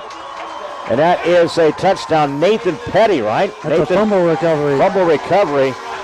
And again, that would be 84 yards. So Nathan Petty, fumble recovery. That'll be one you remember as a senior. Couldn't tell who it was initially. And then he was chucking down the far sideline, and he's getting some glad hand. Fumble recovery, 84-yard return. The fumble, their second of the night. And to capitalize on Nathan Petty, a senior, gets the Little Giants on the board here, 35-6 with 5:08 remaining. So there is a little bit of solace in this loss here tonight. That's for sure, Leon. Here's Zach Schubert comes in, and again, Little Giants take a timeout. That's what we're going to do. We're going to take a timeout. I believe Coach Cody Myers took the timeout. We're going to get a little exchange here on the PAT coming up here. Back here as we take a break, it's 35-6 with 5:08 remaining. And again, we'll hang on and we'll just keep it right here. We'll see what's going to happen here. See what the Little Giants, Jesse Theobald, going to try for the PAT. So Nathan Petty scooped it up. 84-yard run. Get the Little Giants on the board here on this senior night. Gives them a little bit of life. So those late touchdowns in the third quarter may really be the prominent deterrent for this Little Giant team to knock off undefeated Dunlap. He is looking for some oxygen. Hey, Coach McDowell down there. See, that's some of the lack of conditioning on his part. Great kid. Nathan Petty and his brother Garrett observed a birthday the day before, so that's a little birthday surprise for the twins there, the Pettys. They've really been a key part the last couple of seasons, man. They really have grown. Again, out of the hole to Drake Yerbik, Jesse Theobald will try for a PAT. Now they have the play live, and we'll try to add the point after. And Theobald knocks it through the uprights. It's good. Little Giants get on the scoreboard at 5:08 remaining in this fourth quarter.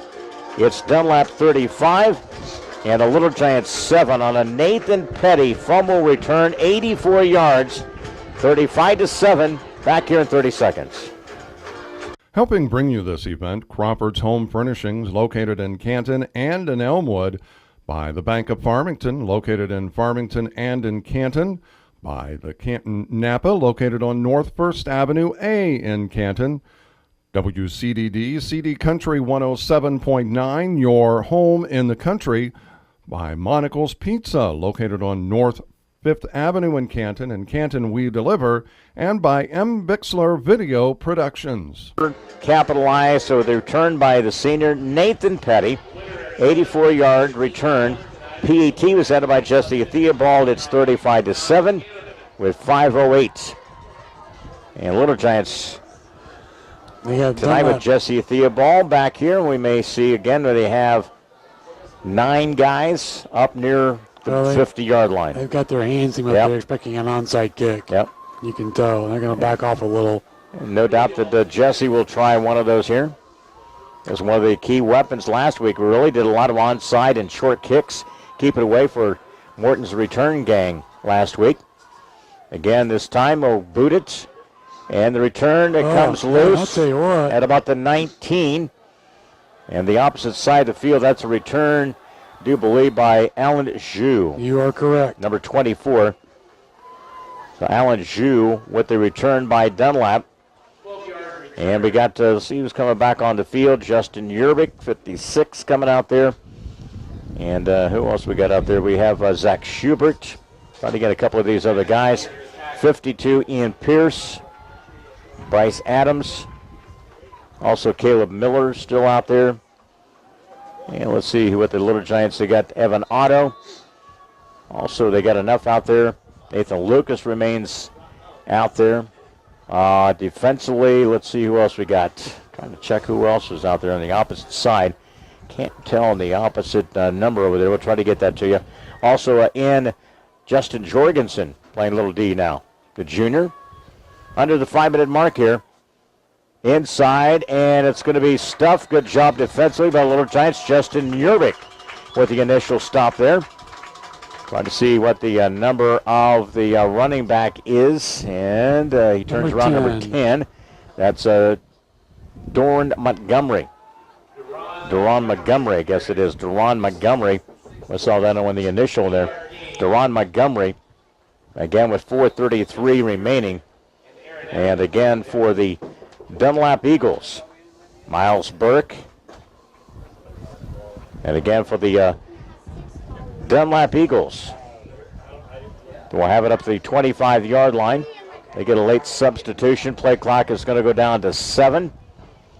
They're going to have a hustle to get this play off here. Again on a second down call, play clock. And looked like they run it out, but they let them play. And that's going to be whoever's got a quarterback. Yep. And we'll see who we got out there. Trying to see who turned the corner there.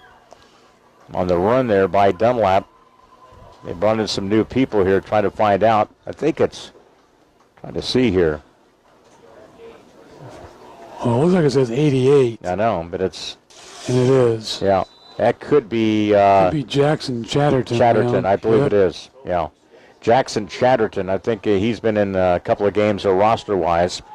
So it's again 3:27 clock runs here. It's Dunlap 35 and the Canton 7. Again, Jackson Chatterton in as the QB. And he is a 5'11 sophomore. Inside the handoff, trying to turn the corner to this near side. And the Little Giants, and again, I believe that's Eunice up to 27 on the carry to this near side. He is at 28. Is that that's 28. Yeah, Quinn Mullally. So Mullally as a senior. Again, killing me. Again, it is 22 there, though, Bob. I know I said 28. Excuse me, Quinn Mullally. Yeah, that was 28. Yeah. So back to punt here for Isaac Guyton and the Eagles with 2:36 left. So Dunlap again will punt. They're going to let the clock run all the way down. So a punt situation here for Dunlap at 2:23. They'll let the clock run here. Play clock down to 4. They get the snap off. And boot the ball. It's going to be a short one. And I've seen a whistle. Hey, why are they blowing a whistle? I don't know. Well, it's off the side of Guyton's foot. And it'll be, should be Little Giant football. And down about the 35. And that's an 8-yard punt, but there's an inadvertent whistle, and I don't know who blew it. So a whistle, no penalty flags thrown. I don't know if it was just an inadvertent whistle on their part. No flag was thrown or anything, so it'll be Canton football. So Canton on a missed opportunity there, punt-wise, 8-yarder by Isaac Guyton. So Little Giants now has a chance to capitalize here with 2:15 left in a 35-7 contest. Finish strong in front of the home crowd. No doubt. Again, you just had one of the particular points. You know, at halftime, 14-0, they added a score in that third quarter. Led 28-0 at the end of 3. So the couple of scores we did not answer. They added a couple of scores. And I know there's still confusion on somebody's part here.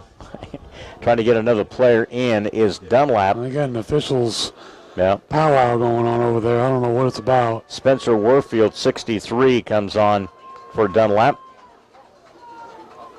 Should be Little Giant football, and it is. Has to be. It's kind of slow. What are they doing? I don't know if we're going to... They're going to let them punt again. Yeah, it's going to be a re-kick here. That's what... I can't wait to hear the reasoning for this. I know.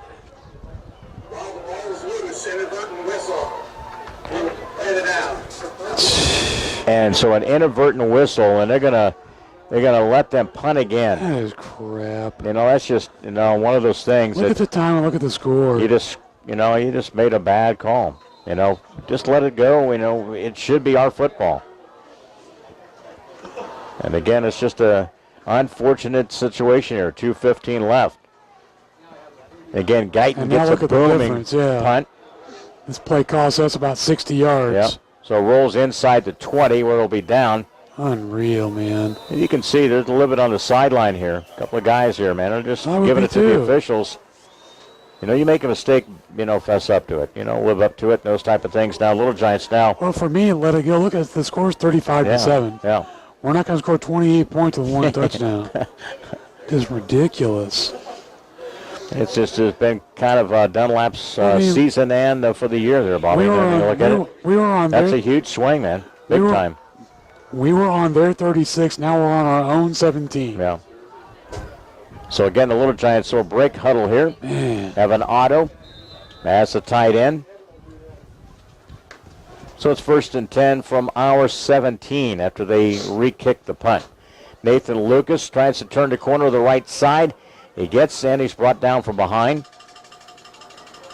Going to stop there after the run by the Little Giants offensively. Give him 7. Well, while we're scoring recap, post-game will be coming up, brought to you by Monocle's Pizza. Game-changing play performance brought to you by Advanced Rehab Sports Medicine. And the coach's interview brought to you by Big Rack Steakhouse. All coming up on this Week 9 senior night post-game. And at 30 remaining, 2nd and 4 for Little Giants offense. What's the missed chances, though, in that third quarter there, Bobby, with just the score of 14-0. Got them a fumble, couldn't get any score out of that. Tries to cut it up, dives across the 25-yard line. That's Drake Yerbik. Also coming in offensively, Jackson Sanders, a junior, number 57. He will check in. Also up front offensively, Justin Yerbik. Number 53, Bailey Pearson, a junior. Up front, also we mentioned Zach Schubert. That's our O-line at this particular point. And Little Giants come out with a 3rd and 1. And again, it'll be single back. Nathan Lucas, QB. And again, that's Nathan Lucas trying to get a block. And he dives. Give him 2. And he gets a couple of yards for a first down. And the Little Giants convert here with 24 seconds left in this one. Time for one more play if we decide to get a snap in.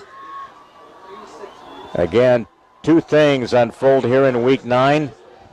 Little Giants denied a Week 9 victory, which had been number 6. Denied that opportunity to get back to the playoffs. And a history for the first time since 1992. Dunlap, an undefeated season. And the first time in their school history, an undefeated Mid-Illini championship. So kudos to Dunlap here tonight. They come in and roll by the Little Giants by a score of 35-7. We'll recap all of it, get to our post-game show, as the Little Giants again denied playoff in 2017 with a loss here in Week 9 to the conference champion Dunlap Eagles. Dunlap 35. Canton 7. We'll recap this one when we return in 2 minutes. This event is brought to you by Sedgwick Funeral Homes, with locations in Canton, Farmington, and in Bartonville, by Spoonerville Animal Clinic, located on the north end of Canton, by Remax Traders Unlimited. Susie McMillan is your agent. Canton Wesley United Methodist Church, located on North Avenue A in Canton, by Spoonerville Home Health Care, located in Farmington, and by AC Wood Creations, located in Canton. Helping bring you this event, Crawford's Home Furnishings, located in Canton and in Elmwood, by the Bank of Farmington, located in Farmington and in Canton, by the Canton Napa, located on North First Avenue A in Canton, WCDD, CD Country 107.9, your home in the country, by Monocle's Pizza, located on North 5th Avenue in Canton, and Canton We Deliver, and by M. Bixler Video Productions. Helping bring you this event, Quality Roll-Off and Quality Disposal, located in Farmington, by Stereo Village on South 4th Avenue in Canton, by Lynn Lanes, located on East Lynn Street in Canton, by AM 1560 WBYS 93.7 FM, the voice of Fulton County, by Big Horse Vineyard, located near Lewistown, and by M. Bixler Video Productions, located in Canton. Helping bring you this event, Monocle's Pizza, located on North 5th Avenue in Canton, by Modern Health and Fitness, located on East Chestnut Street, by Schnar & Sons Heating and Cooling, located in Cuba, by Western Illinois Home Health Care, by Lambs of God Preschool and Daycare on North Avenue A in Canton, and by AC Wood Creations, located in Canton. Back here, big thank you to all those in our coverage for the 2017 season. I know for Dunlap celebration, history making for them. First school outright conference title. They do it undefeated season, the first since 1992. Coach Caslick, congratulations to them and their football team as they move into the 5A playoffs.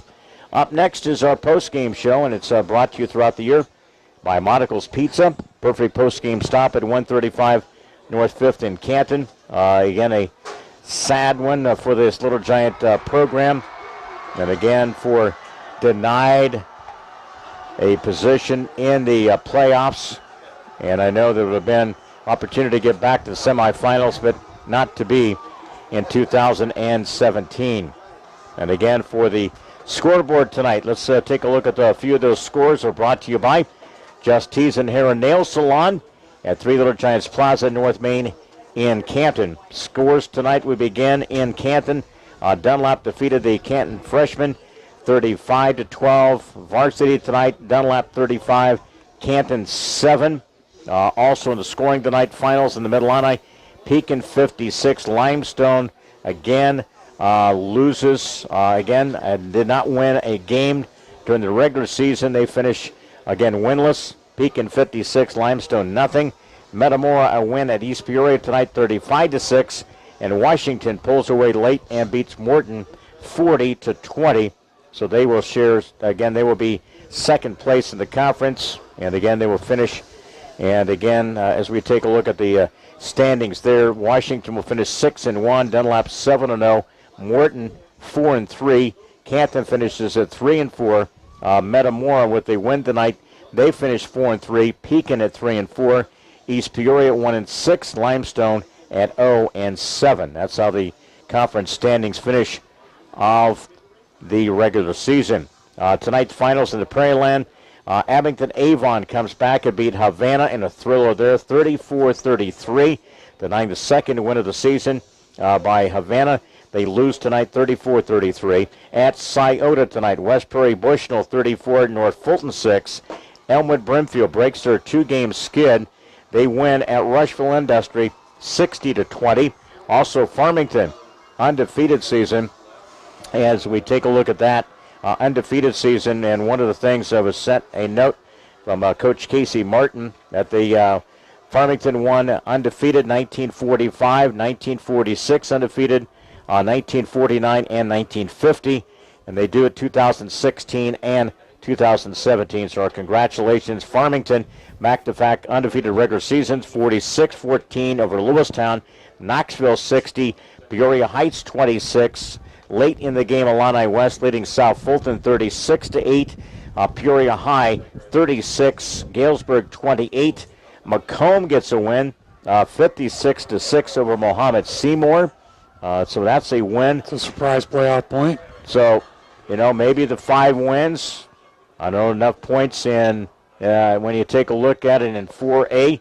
That still will be determined. To get a lot of combinations. You mentioned there would be a lot of 4-win teams would have to lose. A bunch. Again, Anawan and Weathersfield 49, Biggsville West Central 24. So those are some of the finals in our scoreboard tonight, brought to you by, again, the Clayburgh Fulton County Nursing and Rehabilitation Center in Cuba. Let the rehab therapy team at Clayburgh get you back home, 785-5012.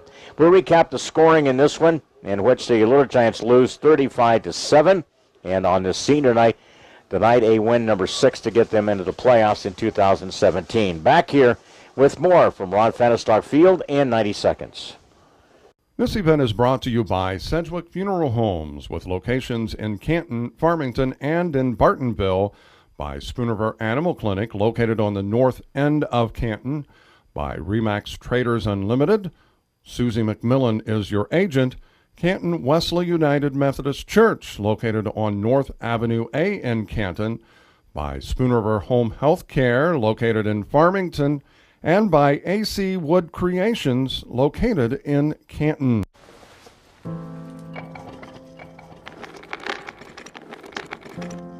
Maybe he's really focused. Hey, Michael. Michael. Maybe he likes spinning the wheels.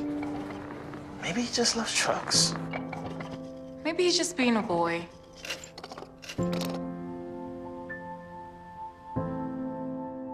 Preoccupation with objects is one early sign of autism. Learn the others today.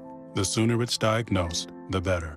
Helping bring you this event, Crawford's Home Furnishings, located in Canton and in Elmwood, by the Bank of Farmington, located in Farmington and in Canton, by the Canton Napa, located on North First Avenue A in Canton, WCDD, CD Country 107.9, your home in the country, by Monocle's Pizza, located on North 5th Avenue in Canton We Deliver, and by M. Bixler Video Productions. Coming up, recap as we finish up our post-game show, still to come. I'll visit with the head coach, Cody Myers, in his first season. Tonight, a playoff win here tonight that would get them into the playoffs. Secured with a 6 wins tonight, 35-7. Up next is our scoring recap for the night, and it's brought to you by Country Financial and the Ray Rickenall Walter Brown at 48 West Locust in Canton, 647-6180. Here's the way the evening began. Both teams exchanged 3-and-out and punt here on this senior night. And then it was a Miles Burke hooking up with Luke Benioff, 28-yard pass at the minute 52 mark. Put them on the scoreboard, led it 7-0 with the PAT added there. Little Giants again had an opportunity, 3 and out, and punt. That's the way the first quarter came to an end. Then a 4th down and 3 converted. A huge play in the first half. Gave him a 3-yard pass. Went from Burke to Charlie Mangieri. PAT was added. They led it 14-0. Little Giants again an opportunity.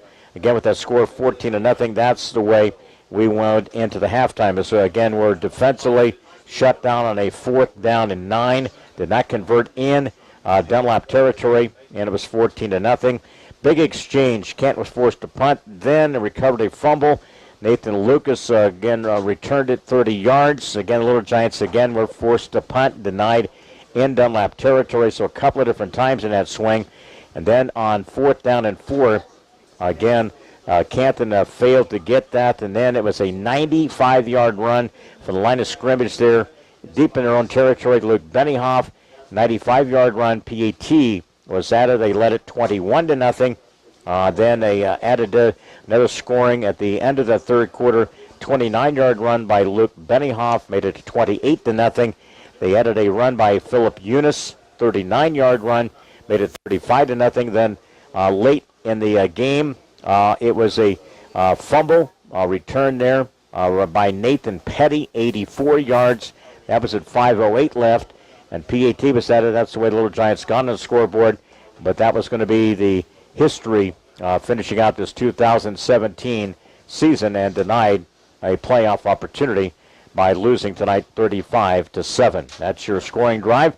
It's brought to you by Country Financial, Ray Rickenall, and Walter Brown. We'll get to our finish of our stats. All that for you coming up here from Ron Fahnestock Field on this senior night. More coming up as we continue on the Monticle's Pizza postgame show back in 90 seconds. Helping bring you this event, Quality Roll-Off and Quality Disposal, located in Farmington, by Stereo Village on South 4th Avenue in Canton, by Lynn Lanes, located on East Lynn Street in Canton, by AM 1560 WBYS 93.7 FM, the voice of Fulton County, by Big Horse Vineyard, located near Lewistown, and by M. Bixler Video Productions, located in Canton. Michael Adams? Here. Michael Adams? Here. Michael Adams.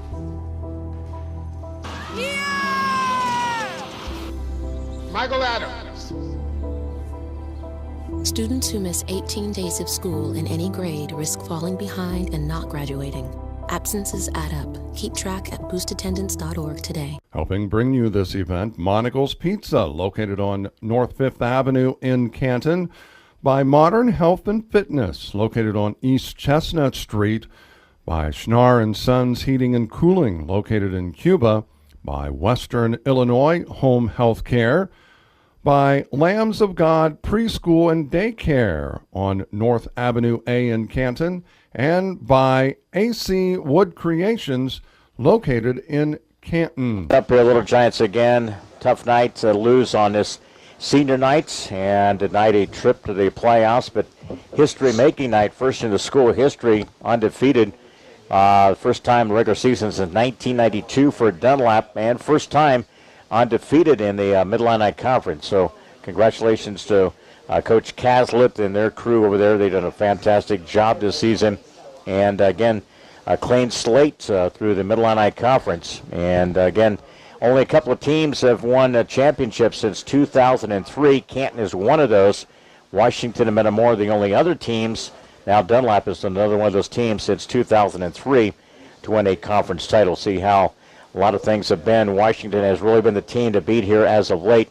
So again, Dunlap takes a step forward in being a part of that history in the last few years. And their first since, again, being a member of the Mid-Illini Conference back in 2000. So a big kudos to Coach Caslett. He's a class act. He's really a terrific head coach. And they tonight showed why they are an undefeated football program. Yeah, I mean, they stepped up to the plate. You know, things fell in their favor. They've got the athletes to play effective football on both sides of the ball. And, you know, like we talked about earlier, you know, there could have been possibly 4 to 5 fumbles in this game. But when you're one of those teams that have things going your way, the ball falls your way. It did just that. We couldn't gain momentum offensively. And I think you have to credit their defense, which made it hard for us to try and set the tone with long, sustaining drives, taking time off the clock. I will depend on you and I.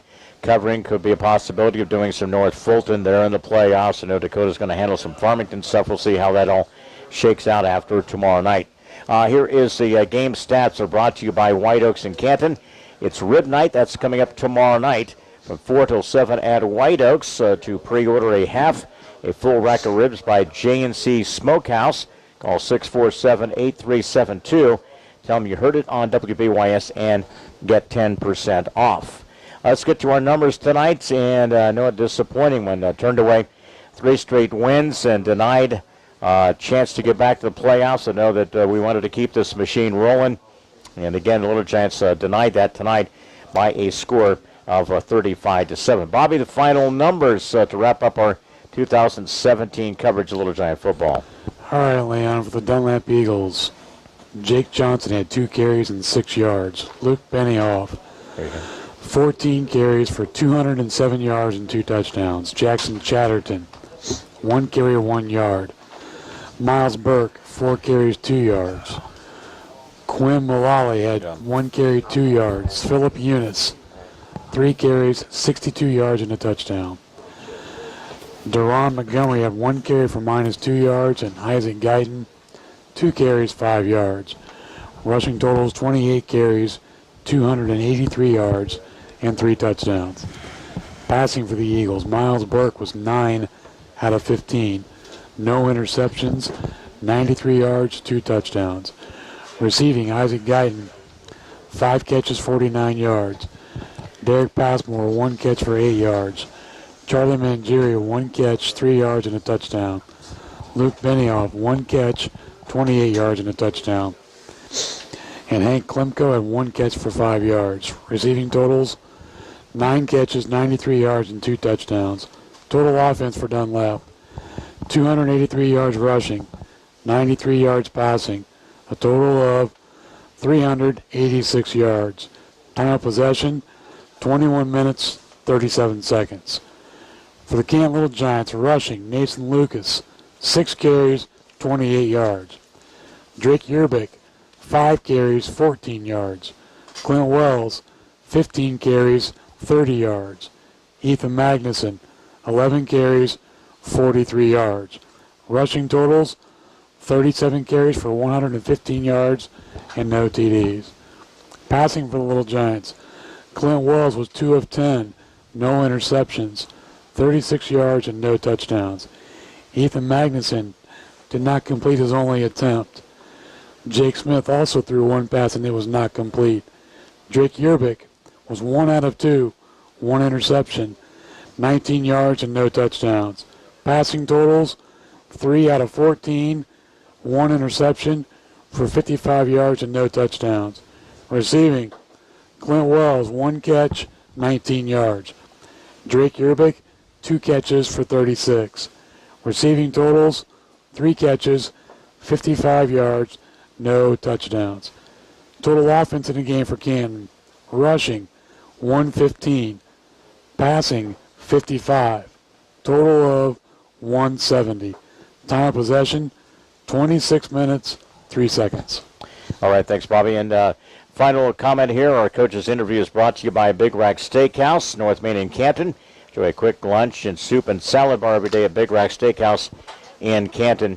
Cody, this one stings, that's for sure. And it's always that difficult feeling not making the playoffs and not getting a win here on a weeknight on senior night. I know this is one that will hurt for a while. I know this group, and that's what makes it such an opportunity for these guys to come out here and try their darndest tonight to knock off this undefeated Dunlap team. But it was just not to be our night tonight. You could talk about a couple of different bounces that went their way and tonight, but this one certainly stings here in Week 9. I just want to say how proud I am of these seniors and this team this year for regrouping after 3 straight losses and coming back and showing everybody who they really are. And anybody who was involved with these guys the last few weeks has to be impressed. They have made this town, this community, this school district proud. They have played so hard, and they did tonight. They ran into a 9-0 team. This is the first time in I don't know how many years Washington or Dunlap or Washington or Metamora hasn't won the conference championship, and Dunlap did it tonight. Yeah. We are witnessing history, and we're going up against a great opponent, and there's no excuses. We played as hard as we could, and they beat us. And you look at that game, and it's 14-0. Very pivotal turn in that third quarter. A couple opportunities. We gain a fumble recovery. We drive. We get turned away. Another opportunity late, another drive and turned away. Those couple of different drives in that third quarter. Then they had the big 95-yard run, and that was pretty much our turn of events there. But we had some opportunities there. That window was small tonight, getting some opportunities, and we just couldn't quite get there tonight. I thought we were going to score right before half. I felt really confident with the plays we had and the things they were giving us, and we just didn't do it tonight. We just couldn't get it done. Absolutely. When you take a look at would you talk to your team and seniors, what did you have to relay the message? I know that one thing, Bob and I are so proud of you, and it's tough to take over as a head coach and take over a program, and always the expectations are what they were last year placed on you and your football team, and then that's a tough challenge to kind of to try to answer. But this team brought back a different heart and a different desire to play in the season, and I give you a lot of credit and a lot of these seniors who really stepped up this year as well. Very proud of you guys. Well, thank you guys. We really appreciate it, and I haven't done anything. I've just helped manage these guys and push them and tug on them when they needed it, and these guys have been great. Did we lose a couple games that everybody thinks that we should have won? Maybe I do too. Sure. That's football. That's sports. You're going to have that. Anybody who's a Cub fan is going through that right now. Anybody who's a Cardinal fan is going through it right now. You can point back to many things that could have went your way that didn't, and that's life. Yeah, I think the Golden State Warriors lost their opener when they got their championship rings the other night. There's nothing that guarantees that Canton should beat an 8-0 Dunlap team just because it's senior night. They played as hard as they could, and that's something to be proud of. Absolutely. What are you going to be most proud of at that senior group? What will you take away from just the experience with them, the time you spend in practices, outside of practice, those type of things? It's one I know you'll cherish a lot, because I know you have that deep kindness about you, and you really have that ability about you with your football team. Just their personalities. That's what I'm going to miss, seeing those personalities every day. And, we'll get to know the new juniors and seniors next year like we know these guys. But, I lean on these guys a lot for leadership and to be an extension of myself. And it's their team, not mine. I'll be back next year no matter what. They're done. Yeah. So this was their team.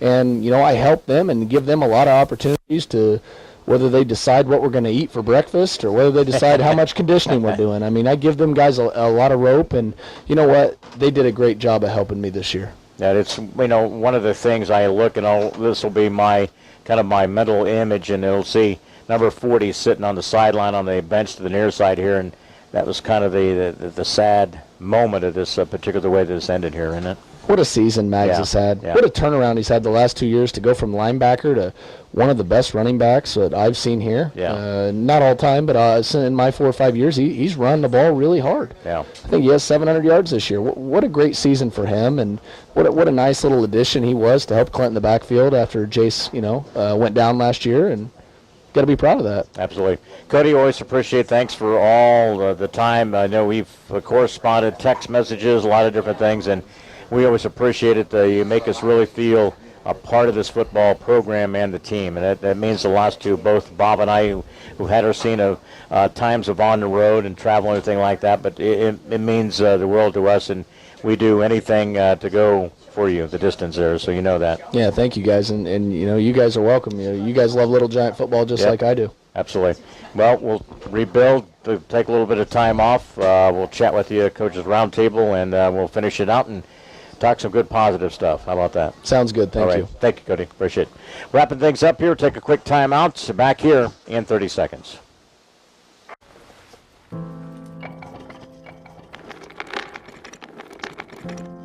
Maybe he's really focused. Hey, Michael.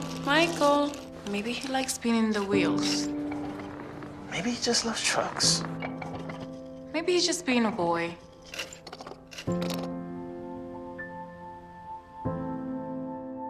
Preoccupation with objects is one early sign of autism. Learn the others today. The sooner it's diagnosed, the better. Wrapping things up, again, thanks to coaching staff, everybody. Makes me welcome at home practices and everything here on a regular basis. We appreciate that. All of our advertisers, our sponsors, Vic, for, again, getting all that put in place. And we do appreciate all that participation, and everybody, our loyal fans and people who tune in on streaming, wherever you might be. We always appreciate it. And again, as the Little Giants here, again, go down to defeat 35-7. Bobby, a quick comment, and sadly enough, our final time here in the press box here at Ron Fahnestock Field. I think Cody said it best. You know, you left everything on the field. You know, he tried everything he could to generate some points, and, you know, it's against an 8-0 team that's state ranked. You know, playing for that conference title, it's not going to be an easy task. And, you know, it was true to form tonight. But, you know, this is the first season of many for Coach Myers. And, you know, I applaud when he's done with the program this year, in his first year after what happened last year, and the Most success definitely. that we had. And, you know, I told him when he was announced as, you know, as being our head coach, is now it's your time to build that dynasty, and I think he's doing just that. Absolutely. Again, thanks for everybody of our part of our team. Megan, back to studios. Bob, always appreciate it, brother. You too, boss. You know it always means a lot to have you alongside, and we always appreciate it. And congratulations to Matt Rader. It was nice to have a little chat conversation with him. Tonight, he was, again, a selection of a Hall of Fame for 2017 for CHS. Again, thanks for everybody involved. For Vic, for Bob, I'm Leon. That'll wrap things up. 2017 disappointment as the season comes to an end tonight. Again, Little Giants denied that opportunity for a playoff. They lose tonight by a score of 35-7. That'll do it. Thanks for wrapping things up with us for 2017. We'll see you during basketball time during Thanksgiving.